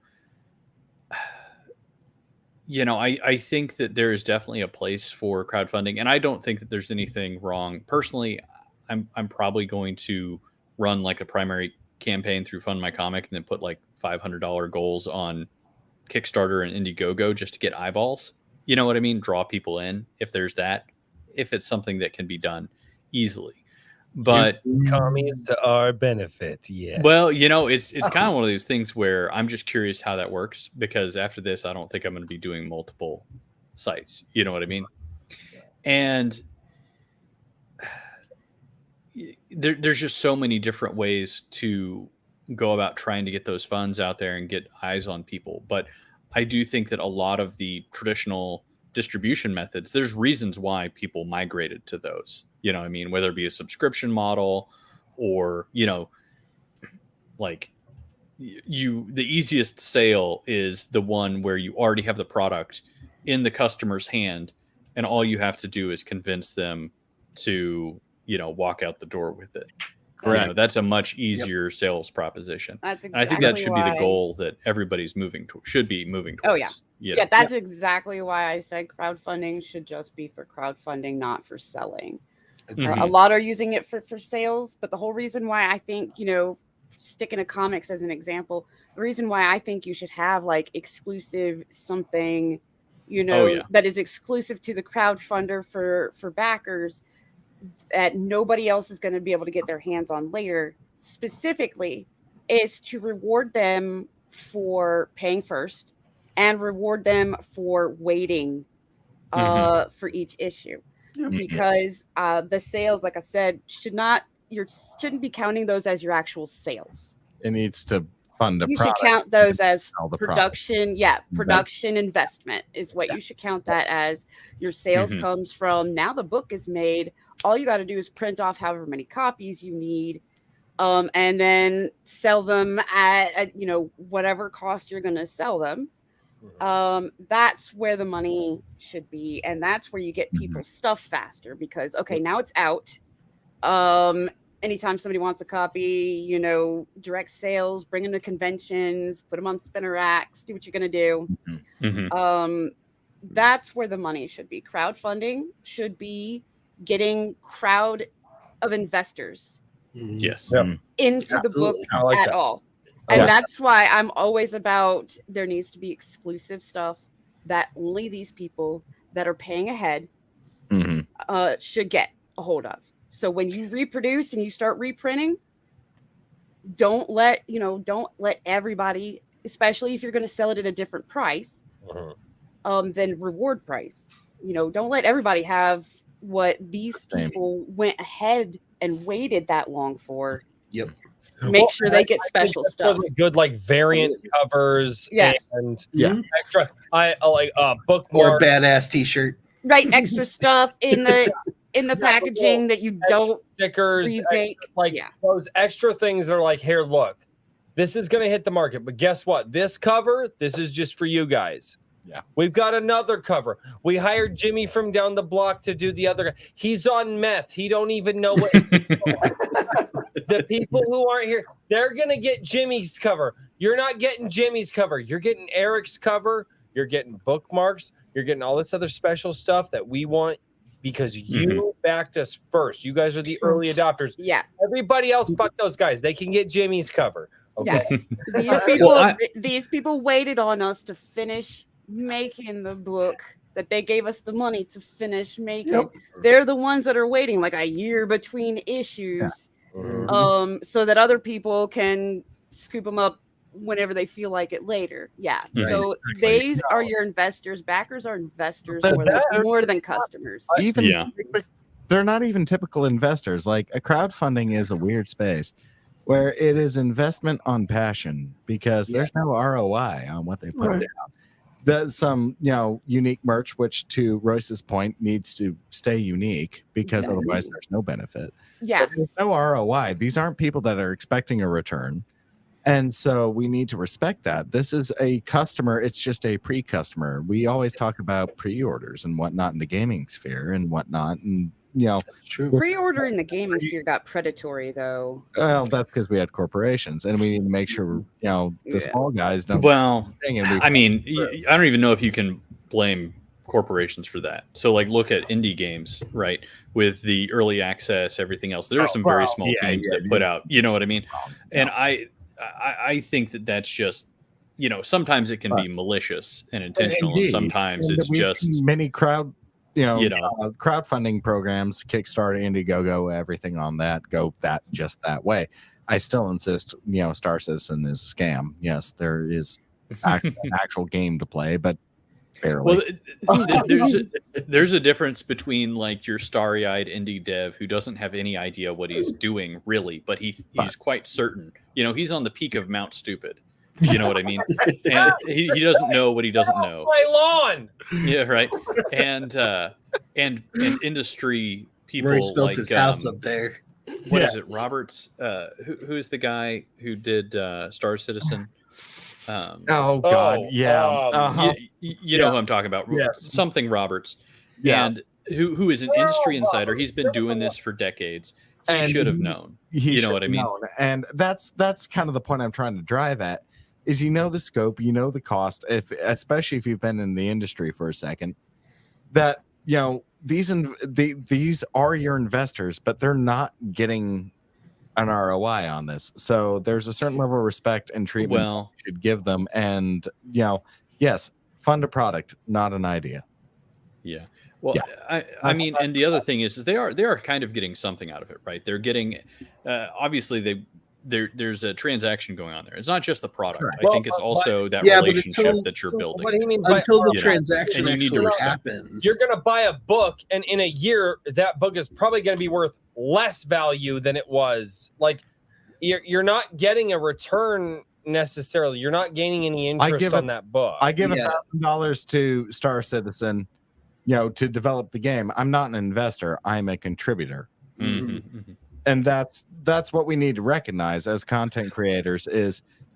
And until fulfillment actually happens, they don't make money off of it. They are a customer, and they're a very early customer, but they're a customer. Mm-hmm. I'm just saying that it shouldn't just be treated like a customer. Yeah. Is all I'm trying to say. More special. Daniel, what was that? And then Piper, I'll get to you, and then we've got to get to super chats, guys. So Daniel, go. I was just saying that until fulfillment, which is the actual transaction point, you're operating in almost a friend space. You have a connection with these people that are willing to work with you with your project. They're willing to put themselves in somewhat of the hot seat with you by putting their money towards it. So there is a responsibility to them way before the transaction point even hits with crowdfunding. Yes. And then Piper, what were you saying? Oh, I was saying on the yes, they're technically your very first customers, but they are still a little bit higher up than like just somebody you're sending a book to. And that's why I'm putting emphasis on they are putting faith in you that they're going to get that thing, that you're going to really make it, and that they're really going to get it. Yeah. Piper and I are on the same wavelength. Yeah, and that's why I put a lot of emphasis on giving them exclusives that when you resell this thing for probably less, that they don't feel like, I could have just waited like everybody else. That they feel still good about I funded beforehand, therefore I get this stuff that shows that I'm cooler than these other guys that waited. Yeah, and there is a lot of that there too. Yeah. I was just struggling with the idea of investor, because an investor expects a return on investment. Yep. Yeah. Well, I figured the return is they get their stuff and more stuff. Well, in the company world, it's if somebody invests $1,000, they're expecting at least to get that $1,000 back eventually. And merch that depreciates is not an ROI. That's right. Purchase. And that's why it doesn't work that way. Yeah. No, I agree. I have a question for you, Piper, because this is something that I'm kind of struggling with Anvil at the moment. Is that it's like 12% more for me to order 1,000 copies of the first issue rather than just the just the bare minimum, right? So I'm obviously going to do the 1,000, but I'm planning on stamping them as like overruns. So if I sell them at conventions and things like that, they're going to be clearly marked as overruns. Do you think that, like, in your opinion, is that sufficient, or do you think I should, in addition to the prints and some of the other things that are going to be going in, what's your take on that? Like, as far as like marking it, so maybe collector less value, something to that effect. So, if you've fulfilled basically you've fulfilled all the ones you fulfill, and what's left over out of that big print run is what you're going to sell. A lot of people do that for their first batch. They usually either just mark them as overruns or what have you. If it's the exact same thing that backers have gotten, then I would put it at the same price point. Oh yeah, I plan that on doing they that paid for for sure. it. If it's less stuff than the backers get, then I say you could mark it as an overrun and even do it for less to buy the physical, as long as your backers got more out of backing than people get out of buying it at your table. Otherwise, you just put it as an overrun and do the same price point that the backers paid.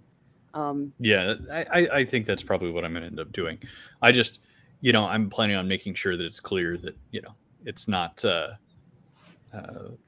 if people are wanting to have this as like, I got the very first issue with the first thing and all this other stuff, that they get something, that's the only way you're going to get it. Now, like whenever I send out marketing copies, I'm going to mark them as, I'm going to like stamp marketing on there. You know what I mean? I was going to say that's Richard. I want mine signed by you.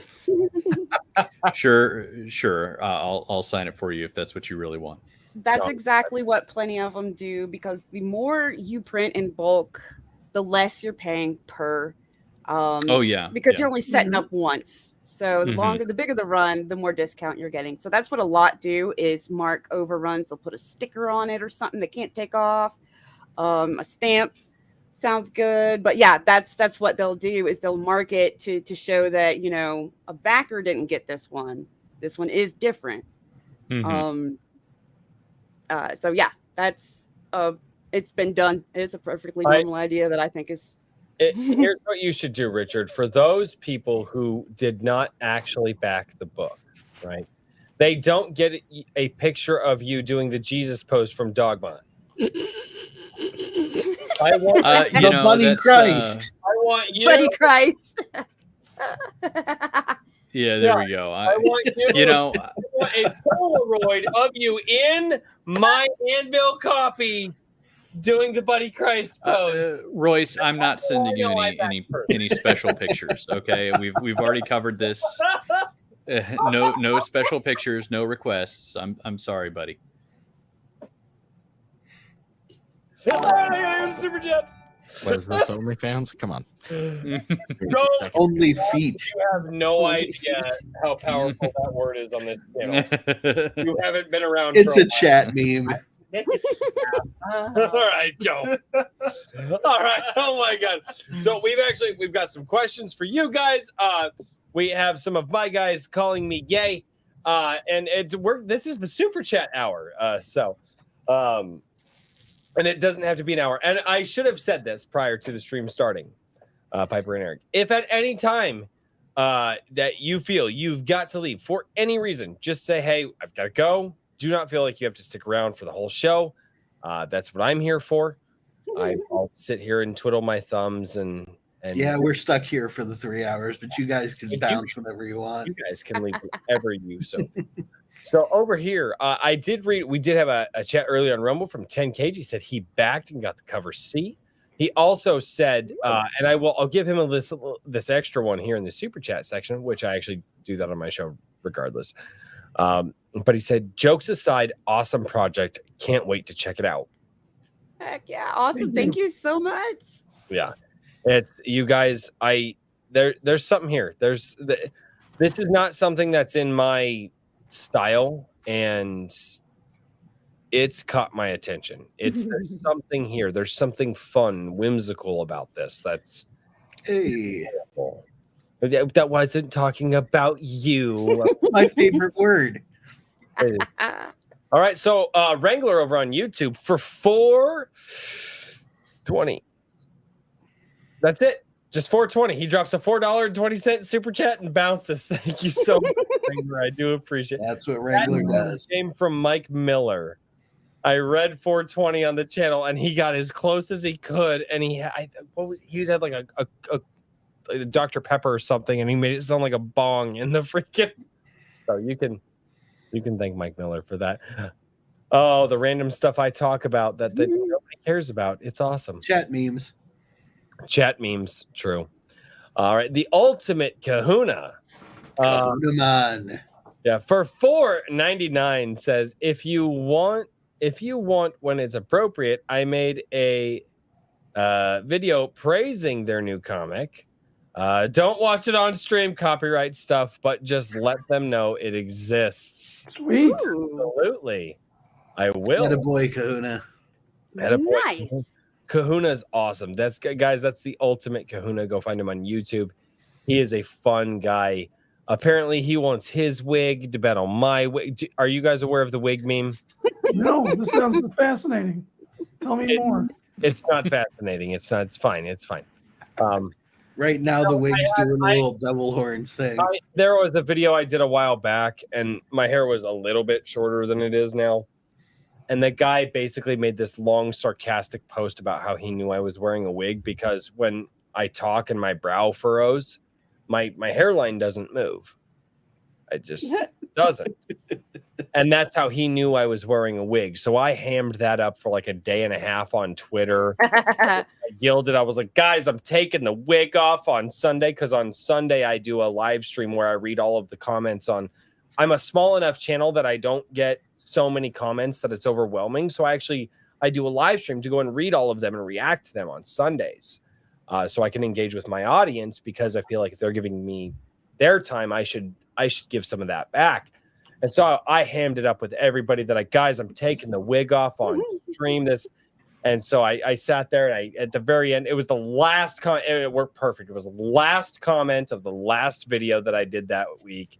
And it worked out perfect. I was able to do it right at the end of the stream. I was tugging on my hair and stuff and having a good time.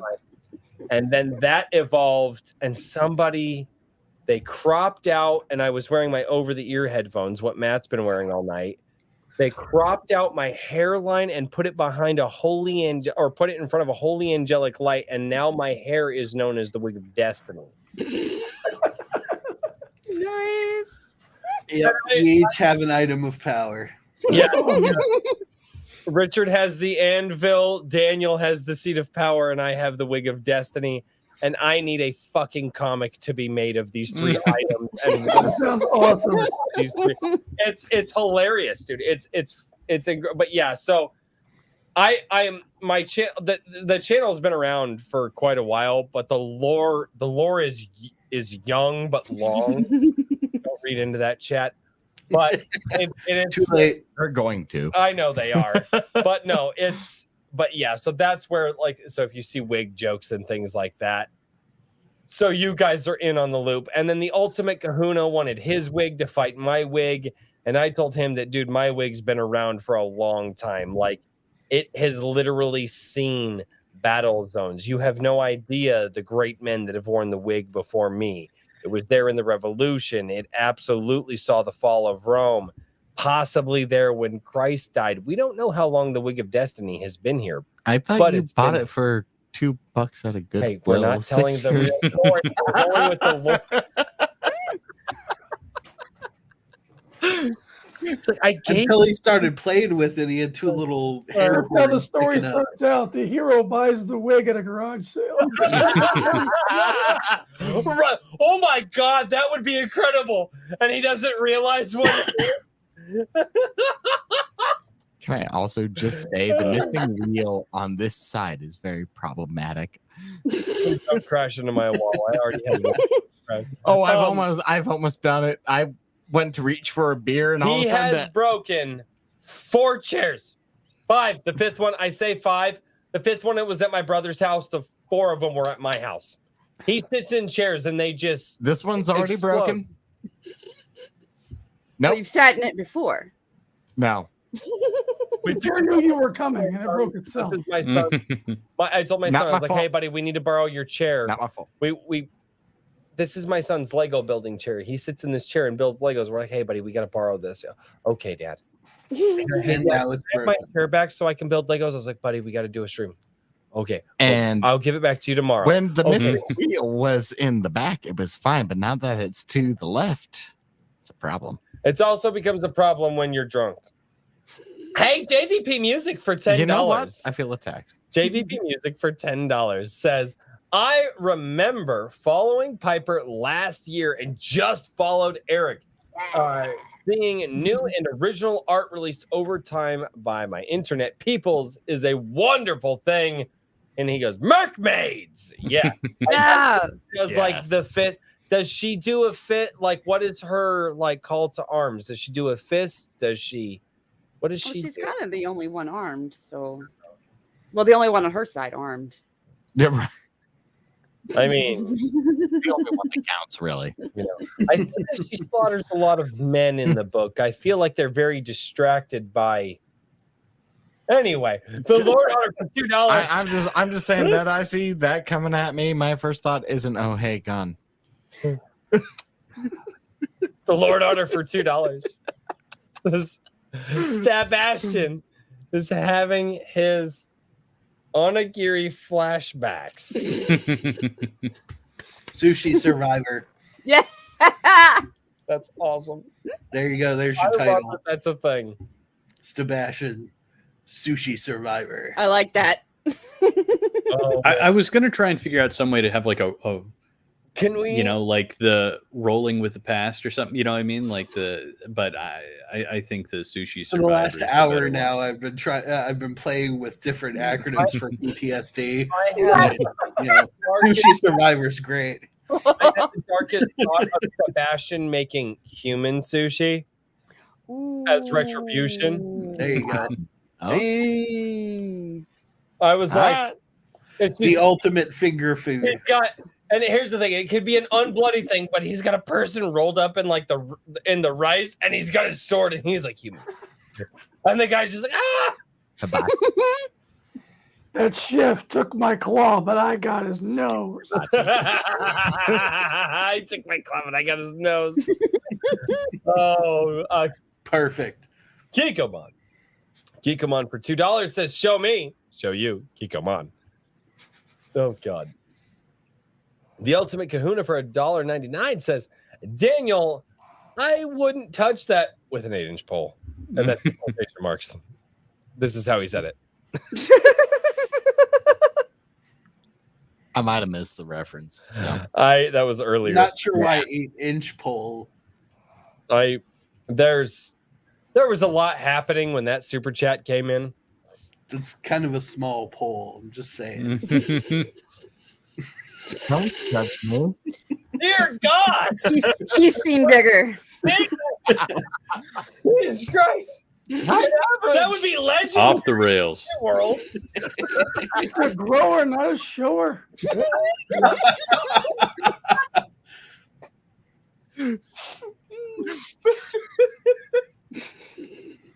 I'm sorry, Piper. I apologize. Oh, so you should hear the stuff that comes out of my mouth on my own streams. I try to be careful on other people's streams. Sometimes. I was like, Sometimes. I had this feeling. I was like, they're chill. I'm gonna cut a little bit more loose than I know. Oh yeah, you're fine with me. It's almost 2.5 hours into the stream. I'm on drink number 4. What do you expect? And you Drink number haven't, 4. and you're still My a sweet summer full half child. hand above the top of the seat of power. That's another thing. When I keep sitting up. That's the problem. oh, okay, so you're cheating. That's fucking Yep. great. Kikomon for $20 It's says, the headphones. right. Yeah. Oh yeah. They That's hook right. You got the the chair. headphones. There's no echo this week though. It's awesome. Kikomon for $20 says, I dropped my sauce. I think he means soy sauce. Soy sauce, yes. Kikomon, slow down on the drinking, sir. Hey, look at that. He's keeping up with me. Bear. Hey. Thank you. He says, I dropped my soy sauce container. Can we have a minute of silence to commemorate the holy container that will be replaced? Show me, show you. Kikomon came in an hour late. I have no idea what is going on. What I did here is we need a moment of silence for the soy sauce. Moment of silence for the soy sauce. All right, soy sauce is gay. We're going on. Philistine. I thought I thought Kikomon was gonna unsubscribe for me the day that I told him that I didn't like soy sauce. It's not my jam. And he was like, Well, I mean, I said it to him live on stream too. I got roasted by the chat. The chat was like, Bryce is the cat from the Kikomon video. Dang. So I shouldn't say I don't like it either. Huh? oh my god! Salty. Thank God, there's at least 2 of us. Love sushi. Do not like soy sauce because then that's all I can taste is salt. Sushi. I'm a chime That's in. fair. I also am not a soy sauce guy. I also wasabi. Wasabi is superior. I will admit. Soy sauce. Yes. Okay, no, I can't wasabi either. I like being able to taste food after. Like, It's not that hot. It's not. Soy sauce it's is not actually the good on hot hamburgers. part. It's the fact that that's all. As soon as wasabi touches my tongue, that's all I can taste the rest of the day. Yeah. All right, I give Until I you get it out, that's all I can taste, and I want to be able to taste my. It rest is of my strong. food. It is strong. Yeah, he and I eat ridiculously hot stuff. I had 5 out of 10 of the world's hottest peppers growing in my garden last year. Nice. Fuck off, And dude. I got some of them. Yeah, I do like hot stuff. It's just if my dish is meant to be hot, that's one thing. But if I'm trying to taste my dish, I don't want wasabi touching it. Have you done the one chip challenge yet? Oh God! We actually have that on the channel. We've already done that.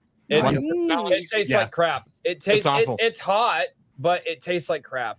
Yeah, it's not designed to like taste good. It's designed to make you sweat. It's that's designed all. just to burn. Yeah. Yeah, like, and it's. I mean, it's hot. It's definitely hot. It is My- literally biting into like somebody doused a piece of cardboard into spices. Yeah, that's it. It's Yeah. it's, Pretty it's much. like chalky Yeah. cardboard covered in just pepper salt.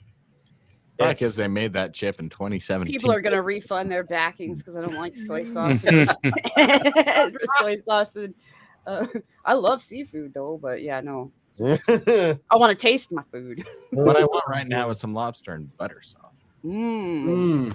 Stab Ashton's gonna get I'm it. doing surf and turf tomorrow. We did. Sebastian's triggered. Sebastian's gonna be my next meal. Uh-oh. Be afraid of the crab.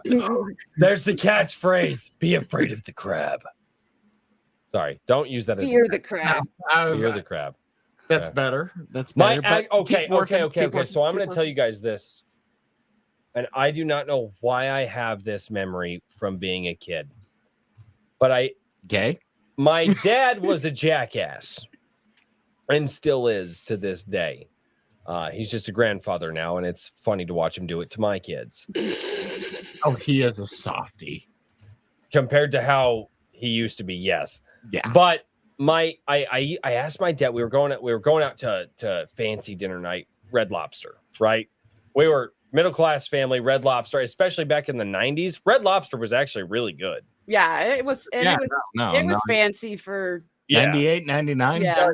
So, and I remember asking my dad, I was like, why do they call it Red Lobster? Because kids ask stupid questions like that. And my dad, without missing a beat, he told me, he's like, because they call it Red Lobster because there is a red lobster, a giant red lobster that hides in the kitchen. And for people who are bad in the restaurant, they actually feed it to the Red Lobster. And I fucking believed it. I was like 6. I don't. And I'm like, he didn't even skip a beat. He didn't laugh. No, I mean, the guy was a straight late, and he was like, right. And buddy. he was like, now I don't want you to go away forever, so please be good in the restaurant. And I was, yes, Dad. And I was like, as I got older, I was like, that motherfucker. that motherfucker. So that was my dad. Dude, I got a call from my son's school about what I had him thinking Thanksgiving was about. No. Details. Do share. They're not just going to leave that. You said no cliffhangers earlier. Okay. So he was pretty stubborn about eating turkey. So I told him that the whole point of Thanksgiving and why the turkey is a big deal, because I guess this was kind of he was pretty young, so it was before they were really teaching it in school. Right. And so I said it's because unlike Australia with emus, we won the war when we came over to America. We won the war against the turkeys. But turkeys hate people. And so every year we have to eat a whole bunch of turkey at once so that so they'll be scared of us instead of trying to get us. That's incredible. I love that. That's a good one. Like, first grade or something, I got a call from his teacher and she was like, so he's telling us we're wrong about Thanksgiving. Your kid was standing on the desk in the middle. No, wait. Oh, that's not what happened. You don't understand.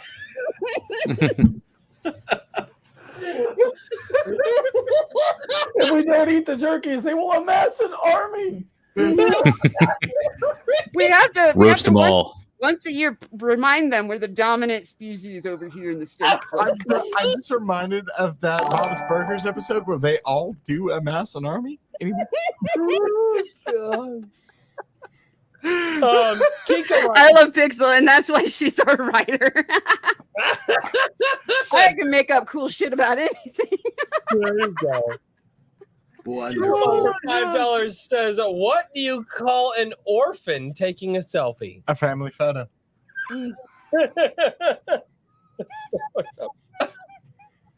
That's Kikomon for Yep. you. Kikomon for $5 says, dark humor isn't that popular anymore. At least it is. At least it is my way of telling my black friends he's not funny.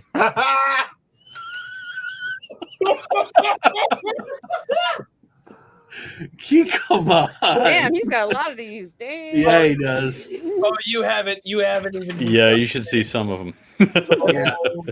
Yeah, we haven't even gotten to the bad ones yet. Some There of are the jokes you guys looked up. We can get this shut down in a. I have flat out told 3. Kikomon I will not read that on YouTube because I don't know how far. And it's been like not insignificant chats either. Like, but yeah, no, he's got. I'm like, all right, I can get away with this on YouTube. It's all right. Kikomon for $20 says, I was digging a hole in the backyard and found a chest full of gold coins.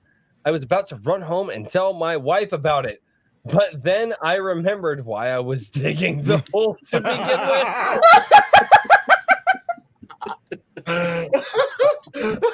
Oh shit! Yeah. That's Kikomon for you. All right. Eric's dead. Yes, I guess. I swear to God, if you take down my wall, I will murder you. I have already taken down the wall once. That's I immortalized. need the leg to not be to the side. You're drunk.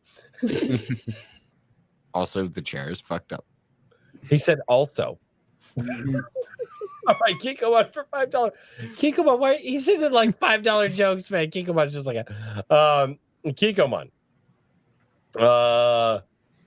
For her, I'm not even gonna math right now. I'll just read it. $5 says I asked on Gilded, but does anyone recall Biker Mice from Mars cartoon? I was surprised that it wasn't nostalgic for anyone else. Oh, that's surprising, actually, because I remember. Yeah, me too.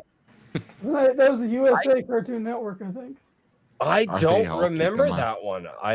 That must have. I also do not. Yeah, Yeah, that's, Biker I think Mice everybody are- was trying to cash in on the Ninja Turtles cartoon popularity. So there was Street Sharks, Biker Mike from Mars, SWAT Cats. Yep. And I think the one with the dogs was called Rovers. I just remember one I of remember the characters. SWAT Cats and what was it? Street Sharks or Yeah, Street Sharks. There was also Samurai Pizza Cats. SWAT Yep. Cat was incredible. I love SWAT Cats. See, I never To- saw that one. You uncultured motherfucker. Okay. We're moving. I Uncultured can't swine. remember if I saw Samurai Pizza Cats, but I know I heard of it back in the Mhm. day. So. I've Yep. never even heard of that. Are And they what all kind just of drug? Kikoma? What the hell kind of drugs were people doing in children's animation when we were kids? That was Cocaine. Japan too. Yeah, All the cocaine. Oh, the cocaine. a lot of it. How'd you think we got such like awesome movies in the 80s? There was No, a lot of fuck. it. True. There was a True. lot of cocaine. Geekomod for $5 says, wondering if anyone will be willing to start a print company. Would cost around 5 to 10 mil for the whole setup. Would there be enough support? I don't know. Somebody crowdfund it and find out. That's a valid question. answer. I'm working on it, but it may require me to buy someone else's printing company. Depending on the price, that might not be a bad. What the fuck? It'll be much We cheaper. just need the economic downturn. We need the economy to collapse. Wow. And Daniel to sell his collection of Red J. copper tubing that he's been stealing out of his neighbors' air conditioning units for the past 3 years. So, Stop watching me. yeah, I'm, Why are you watching him? just Weirdo. keeping tabs on people. Stalker. Can't go on for $2. Says I came in late. Royce, is that your dad with you? Attacked. And I did respond to this in the chat. No, you might actually. Well, and we'll see how comfortable they are. But you guys might actually meet my parents here in a few weeks, for the cigar stream. So Yes. yeah, the cigar stream is coming up. What is that? The 14th of July, I believe. Correct. Yeah. So nope, we're doing a cigar stream. It's going to be a whole panel of people, and it is going to be absolute pandemonium. So I will be enjoying cigars instead of drinking whiskey. and we will send out an invite to everybody that has ever guested on the show, and at this point, that's over 30 people. Whoa. So if you ever feel the need to just pop in and say hi, we can probably do that. Richard, I also need to give you access to the StreamYard so you can run that stream. 'cause One day. one day it'll happen. Maybe not. Or we'll get to that stream and go, oh, hey, we didn't do that. Good idea. I know which I'm betting on. All right. Oh, I know. I absolutely know what horse I'm Like betting. our weekly meetings every 6 Yeah. to 12 months. Yes, our weekly meetings. Yeah, we do a weekly meeting every 6 Yes. months. I It's fine. Royce, senor, tell your son to grow a beard. grow a beard. Yeah. Well done. He said senior, but I wanted to read it senor because I just felt like it. Well, no, I'm not senior. I am senior. Kiko for $2. Cyberpunk is a good example not to trust long term. Hey. I mean, I feel like it's improved a lot. Oh, he's talking about the game. Yeah, it's The not. video game, man, I Yeah. loved it when it was buggy because that was at its most fun for me, man. Right? Everything just breaks, and you're just like, oh, yeah. I was having a blast with how silly stuff would happen, just like, Hey, look, his head just went across the street and through that sign. Yeah, but I love that stuff. it's also come a long way. Apparently, with the expansion, they're fixing a lot of core issues. Damn it. All right, Piper. Not as fun anymore. Working game. Boo. So what you have to understand, Piper is spicy. She doesn't like things down the straight and narrow. Never mind. We're not going to go further down that analogy. Sorry. Nope. I even got uncomfortable with that one. I'm just like, wait. Yeah, not gonna lie, I'm mostly straight. There are things that I can say to my wife that I realize I should not ever say online. Or just to me. Had to force the eyebrow down there, Royce.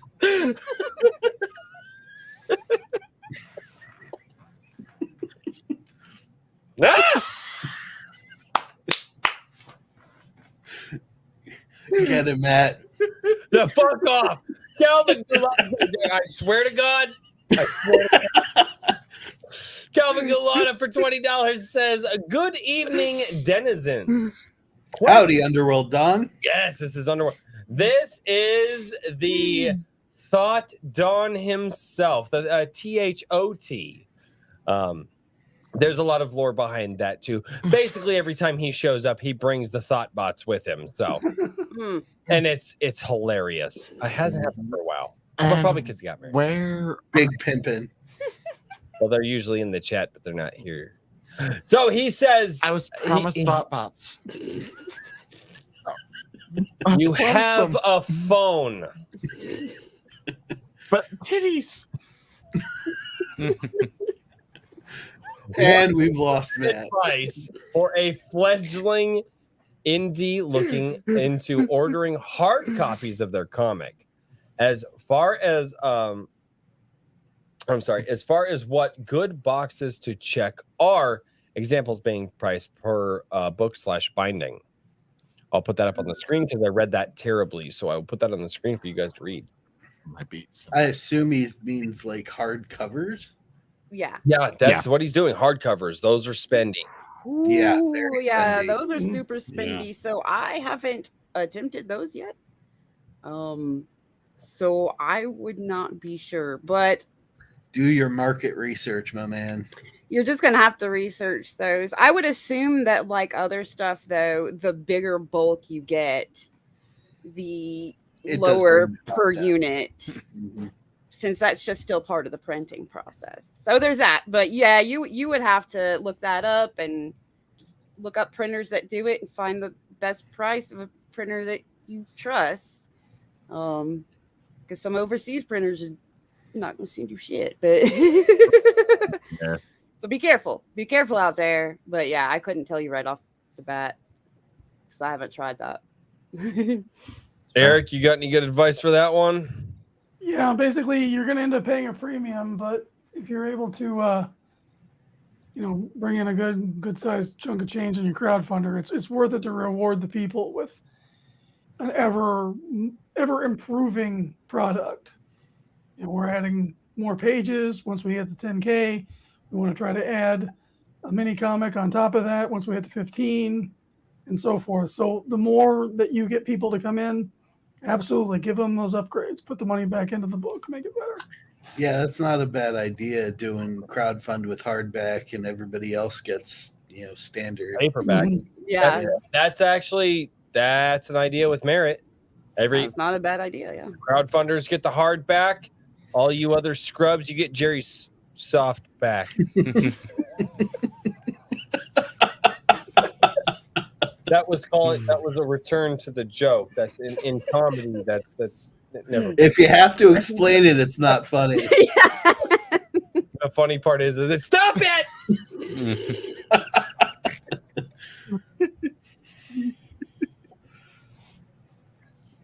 Damn it. What would really make the Take a stream is mark if for- Matt grabbed the wig of destiny and ran. The fuck off. It doesn't come off. So somebody had mentioned to me a while back, you know that bitch that put like Gorilla Glue in her hair? Oh yeah. Oh yeah, I forgot about her. Okay, why do you think the wig of destiny doesn't come off? She got the idea from me. There. I see. She skipped steps 5 through 8. That was the problem. He's lying. I put it on before we got into, Come on for $2 says, damn you, Royce! Soy sauce for life. even. Oh, Herman P. Hunter for $5 says, I got Hello, roasted Herman. by the stream. That's like every stream. Yeah, he was commenting on me. Mm. Kikomon for $100. Wow. Yeah. Kikomon for $100 says, damn you! Soy sauce will rule the world one day. Soy sauce. Socialist Republic. I told you they were building a cult. Not lose. Play the Kikomon song for Piper. She will change her mind once she sees the awesome impact of Kikomon. P.S. Try soy sauce instead of salt for your eggs. It is awesome. Like I said, Royce is the cat. All right, I will pull up the Kikomon. This is an old Flash animation. No, it's not. An official Oh my thing. god. Here we go. Yep. You guys haven't been initiated. I have. It's time. Oh, you guys haven't been initiated. Okay. Kikomon actually makes one of my favorite plum wines. Sorry? So Kikomon actually makes one of my favorite plum wines. Plum The line? brand? Yeah. I need context. They make plum wine. Is a, They Yeah, are a plum sauce wine. brand, but they also Yeah. make plum wine. What? And it's And very good. theirs is pretty sweet. I like theirs. Plum. it's very different. All right. Then Japanese plum wine, yeah. Interesting. It's way better than sake.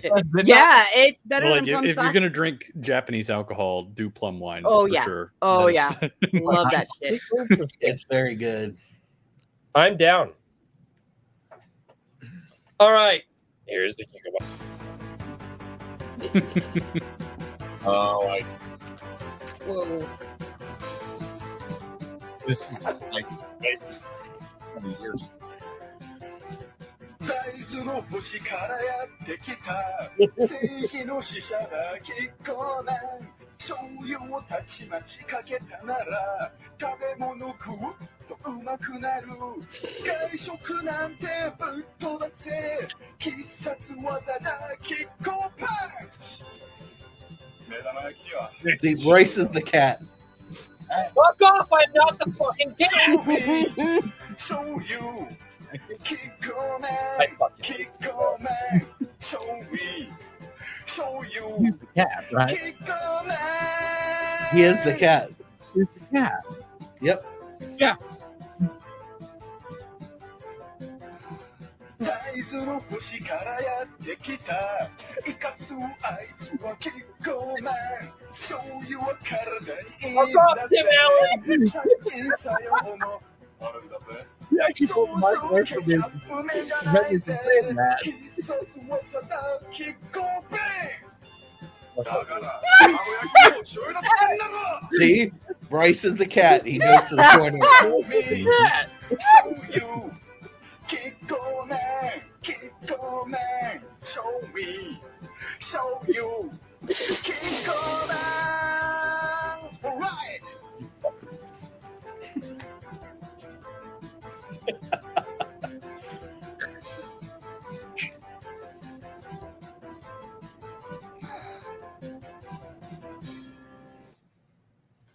That was hysterical. So now you guys have seen Now Yes, you have the been. Kikomon. You have experienced the Kikomon song, and you can all agree that Royce is the cat. Bastard, so Royce much is the right. cat. Grinning Tiki says for $5 says if a Cholo smokes weed, does that make him a Cho high? Not bad. Well done, good sir. That is actually Golf clap. I get. Dude, you are way too the fuck white if you don't get that. Like, I know what it is to be white. I get it. Whoa. No. Oh, yeah. Careful, kitty. No. All right. So No push before button. we go, it is time for that part of the evening. Eric, Piper, do you have? Oh wait, nope. Sorry, this one will not come through if I don't read it. It won't come through over on this side. But Tim Allen is a member for 7 months over on the Adric Grady channel. He says, Royce, the pretty kitty Iron Age booty daddy. Yeah. Oh, I'm gonna become pretty kitty for the rest of the weekend. I hate you all. I hate Love you it. all. Oh God. Fuck Michael Harris. Michael Harris is what Art's doing on her desk. All right. Before he does his whole sign off thing, it was wonderful to meet you all. Eric, Piper, thank you so much for being here. Oh, thank you very much. Thank you. What a blast. Hey, your shill is later. No, I want to get in before your show because I know you take like fucking 15 minutes. Actually, It's no, fun. I don't. I usually actually never shill on my own show. That's the point of my show, is for other people to shill. Yeah, If you watched it, you would know. You would I still take up all of 15 his minutes time, outro. Matt. Yeah. So I All want right. to say thank you. Anyway, Piper, Eric, whatever you guys have that you would like people to follow, please drop those links unless you already have. But definitely give us your 1-minute elevator pitch for whatever you guys are working on. And I'm going to let you guys rock, paper, scissors to figure out who goes first. I actually want to see rock, paper, scissors. Like right now. Only choose rock.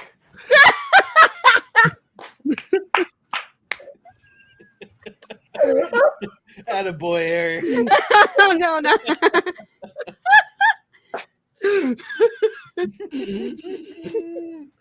I mean, this is my scissors. This is my rock. There's not that much difference. Forget paper. The It's just a ultimate. rock sideways. That's the ultimate.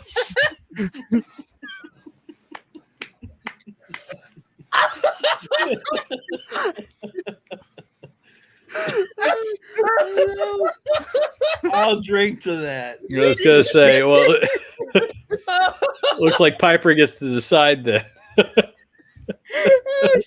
Eric, you can go first. Pretend I picked scissors. Well, hey, you can always follow me here at Dreaded Dinosaur on Instagram, Twitter, Facebook, that hellhole, whatever. And then please, I put the link in the private chat to read The Dreaded Dinosaur Man on Webtoons. I'll be doing print books of that later this year. And quite a bit more merchandise and stuff for that property as well. And then, I'm also drawing a British Bulldog comic book, which is the follow-up to the Roddy Piper Kilted Avenger book that I did with Mess Bucket Publishing. So the British Bulldog one will be forthcoming as well. And awesome. lots of cool projects in the fire. And I got, thanks to Mercmaid, which hopefully everybody's backing, I got people rolling in my DMs that are, pretty big accounts looking to work with me. So I'm very thankful for that. Thankful for the eyeballs Awesome. on this project because it helps, helps me out long term. And go for it, Piper. Really quickly.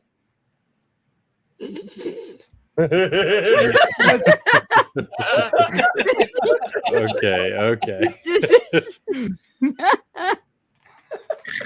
You got the scissors one? That's the king side. Okay.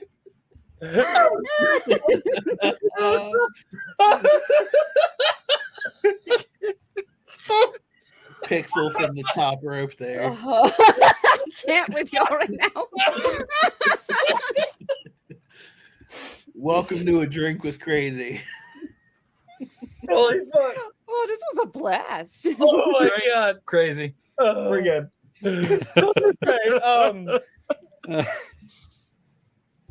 Okay, Piper, what would you like to now shout out that you're working on, the things that you would like other people to pay attention to? Can you try and restate that? No. I got it. That's all that matters. You know what I'm saying. I can't even think right now, dude. I'm laughing. I'm trying not to laugh and host a show. Do you have any fucking clue how hard that is? I'm sorry. Piper, please. Please. Impossible at this point. While my website is still under construction because I have to rebuild it this time, and I suck at that. So somebody asked me like, when is your site going to be back up? And I was said soon. Anywhere between now and the heat death of the universe. Eventually. Soon, yeah. So until then, follow me on Twitter at Piper's Adventure because I'm obviously constantly tweeting. Well, when I'm not tweeting stupid stuff, I'm tweeting about what I'm actually doing. Sometimes that's not stupid. But sometimes. You could check out Rift Riders, number 1. Rift Riders number 2, I've already wrote before Mercmaid. But then Fund My Comic work started happening, which paused Rift Riders because it's Luke's baby too. So that should be coming out this year sometime. Also keep an eye out on .quasar. Do you have a link for that? No, because it's not up yet. Oh, okay. So just keep an eye out. Yeah. I'll be posting Coming soon. Yeah, if basically for now, if you follow me on Twitter, when things happen, that's probably the first place I'll be telling people. And first place you can get links. So just keep an eye out for more Rift Riders and in some .quasar, but mostly back Little Mermaid because I need those extra pages really bad. And also would really love to, hi Miyagi, make a sequel. Really bad. Gentlemen, make this woman happy by backing Little Mermaid so that way she can work harder for you. Also, praising. Piper knew what I did. What do you want? Oh my god. Free time. $100. Says, will Royce's dad get a shout out? Do I get a shout out? No, fuck off. Daniel Riley, good sir. Are you going to chill or am I going to have to do it for you this week? I'll do a small one. All right. Small one. A small. Little bit. G said I 1 and 2 are the Fund My Comic virtual book signing is going on until the end of the month, where you can get signed copies of both books now that I put out the second one, and a sweet t-shirt or a poster if you so desire. You can also get updates on the production of the comic for now until I'm ready to do a crowdfund for that, but I'm not going to do that until the book's done. And of course, if you'd like help with your creative endeavors, that's what whimsyland.org is for. Literary coaching and services. I work with creators to refine and make their projects awesome. And I'm really drunk, so that's the best you get from me. You did it, kid. You pulled it off. On a scale of 1 to fuck, where are we? Down to the end of the 4th glass, my friend. I'm on like beer something lots count. So now this is High West Double Rye. Just so you know, we were looking at that the other night. I was actually looking at High West. I was like, we're standing in the liquor section of the gas station because I live in a small town, and Matt was like, are we really thinking about getting whiskey? I was like, no, I do not need to get that hammered. And I was standing there. I was like, I wonder what they have here. And then I was like, then it went from, oh, that looks good. And I was like, are we really thinking about doing this? And I was like, no. Now I am a good Irish lad. So. Dude, I drink whiskey like I drink beer, 12 ounces at a time. Hey, come on. Don't tease me. I'm a bourbon guy. Name some names. What bottles you drinking, guys? I'm a Scotch guy, man. I'm a Scotch guy. I like my Scotches, man. Nice. That's I West double rye. I like them all as long as it's whiskey. A real answer. A real answer. I like it. Actually, my mom, it's a cheaper bottle. It's about $40-$45 now, but it's called Chivas Regal. Okay. Scotch That's whiskey. bad. Chivas Regal is really good. I like Chivas Regal. Now, in the last 6 months, I've had Knob Creek, Chivas Regal, Maker's Mark. Ooh. Of course, you're gonna have Maker's Mark. The blue. Oh, Johnny Blue. Johnny, I've had Johnny Red, Johnny Black. You haven't tried that. I've had Maker's Black Mark Label's pretty good. 46. Black Wild Label. Turkey. Red is. I don't like Johnny Red. I'm not a Johnny Red no, guy. I drink a lot of whiskey. That's whiskey swill. My boss takes me out. Anyway, Redemption Rye. That's the one you should try. I'm a big Elijah Craig fan, and I love Angel's Envy. Richard with- Craig. Wait. Richard Craig. Sorry. Go on, Eric. Woodford Reserve, Elijah Craig, and Angel's Envy. Those are my three favorites. I have heard Elijah's Angel's Envy. Envy. I've heard Ricada talk about Angel's Envy That one have a lot. Yeah, you got to get the rye. Yeah, that's what I've heard. The Angel's Envy Rye. I've heard. Okay. All right. You know what? I got to I'm a walking Irish song. the Angel's Envy Rye. We're gonna write that down. Yep. Because I do not want to forget that actually. Because that's You should try Redemption Rye. It's really good as well. Okay. Sounds like a plan. Send me a private message because the book is hard right now. The book, I'm not gonna lie, the book is really hard right now. Richard, Royce tries to write, and it's just big circles. what were we talking about? Your recommendations and your bourbon recommendations and your Scotch recommendations. And I might try them on the channel if it's new. Whiskey. Yeah. Anything whiskey. Richard, the man who strikes upon the anvil. How are you doing? King Richard. Well, I've got a couple of things. I was wanting to show these off at the end here, but we have the prints, the printer that I had originally gotten on my quote. Nice. Got bought. Oh, beautiful. And they the new owners apparently are not interested in doing posters and prints because they increased their quote by like 5 times the original cost. What? Yeah, and so I had priced everything in the campaign based off of that. And if I went to a regular printer, I it still would have been basically almost losing money on every single one of the prints and definitely on the posters. And so I just threw down the money on a large format printer and said, okay, well, I'm just going to do this thing because it's going to be almost the same money regardless. And now in the future, I'll be able to do, campaign add-ons and goodies and things like that at a reasonable rate, So it is what it is. Nice. But let's see here. I'm going to drop that. And the Anvil campaign for issue number 1 is still open. Issue number 2 is coming right along. I just finalized some arrangements with the artists for that issue. There's going to be some really fantastic stuff in there. Issue number 1 is almost at the printer. This final stage has been there were several things, man. Thank goodness I built in a lot of wiggle room on the schedule. Let's just say it that way. Yeah.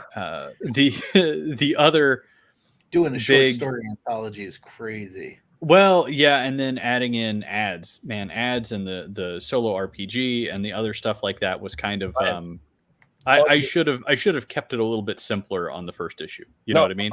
No. And the second issue is definitely much more keeping it Why simple. are you saying you wanted to give me less? I gave you money. No. Well, the second issue is going to be more fiction, more art, more comics, but less complicated stuff that we have to do a lot of formatting for. Did you get the dice thing situated? The dice, I asked the people who are making the dice, hey, what's the status on that? And they're like, the status is the same. It's in production. I'm like, can you tell me a date? Like Give me a and, timeline. yeah, and he's he's like, because oh yeah, it should be shipping real soon. I already knew it was gonna be anyway. So because like they seem friendly, but just a little bit. Can I like under the table use some cash to get some dice? Dude, I was like, I told the people, I was like, you know, I can, because they had like a super long lead time initially, and it's like, I'll pay for something, like I'll put down some money to jump in line. You know, you can offer some other no more ads. That's one thing I've learned is I hate ads, and they increase. Richard and I will fight about that. Yeah. Maybe in the future, but I'm going to be, I don't know. Well, anyway, maybe for the website or something. If Maji Chan buys a page for Shalar, this is something that gets run through me, and we'll figure out. Well, out with it. I don't want to do ads. We'll figure out maybe something on the website. They But do increase the shipping cost. Oh yeah, and I did not realize what a dumb decision that was whenever I started this. Live and learn. Live and learn. But Yep. Oh no, she's not saying it's an ad. She's not saying an ad. Oh, okay, She's not as an ad. Okay, yeah. Well, let's talk. Full Let's talk. page in Anvil. I'll work on Richard. we'll- Don't worry, we'll- Haji Chan. Yeah. Well. Yeah. No. And the other thing that is going on right now is that the Iron Age media prompt submissions for May are currently up for vote. We had 24 short stories for all of the image prompts. Sweet. And I think 14 either flash fiction or poetry submissions. So if you want to support Iron Age authors in a way that is free to you, all it costs is a little bit of time. Go out, take a look at people, and if you like what they're writing, you can see what else they've done.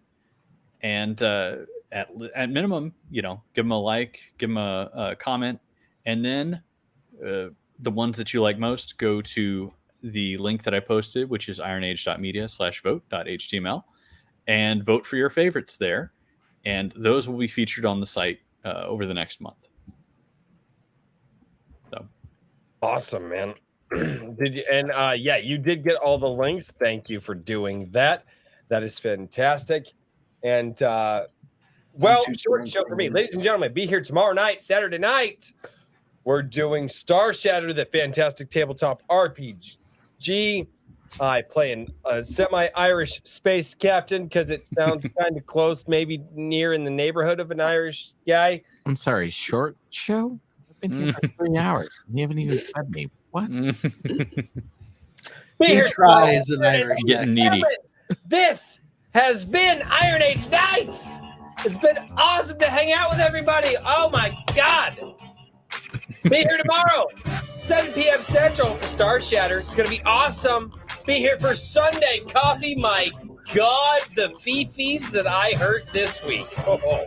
It's been quite the week, hasn't it, Royce? Oh my God. Have you guys ever heard internet fifis and then you have fun with it? All the time. Lost track of Yes. the entire conversation. Oh, no. Well, so fifis are when you go up and you touch somebody in the fifis and then they go, ah, on the internet, and then you make fun of them for three. Stop touching me! Kind of like Royce was doing when Matt was trying to touch him.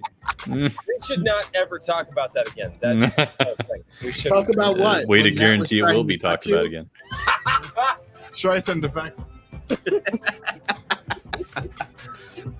I was thinking about the South Park movie. Barbra Streisand! Oh my God! Am I allowed to swear that much? Am I? I don't know. I actually think no. YouTube hits all of my streams. Am I?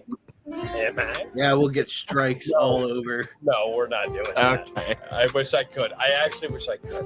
On Rumble, you can, but YouTube. Which is why we're now doing the Rumble Renegades Extreme. South Park movie rant. Go see Royce over at Rumble. Piper, Eric, thank you so much for being here. It's been awesome. Thank you. Thank you, Piper. Yeah. AR-13L, Thank the you, Eric. Mercmaid. Thank you all so much for being here on Iron Age Nights, and we will see you all next time. Cheers, everybody. Good night, everybody. Good night.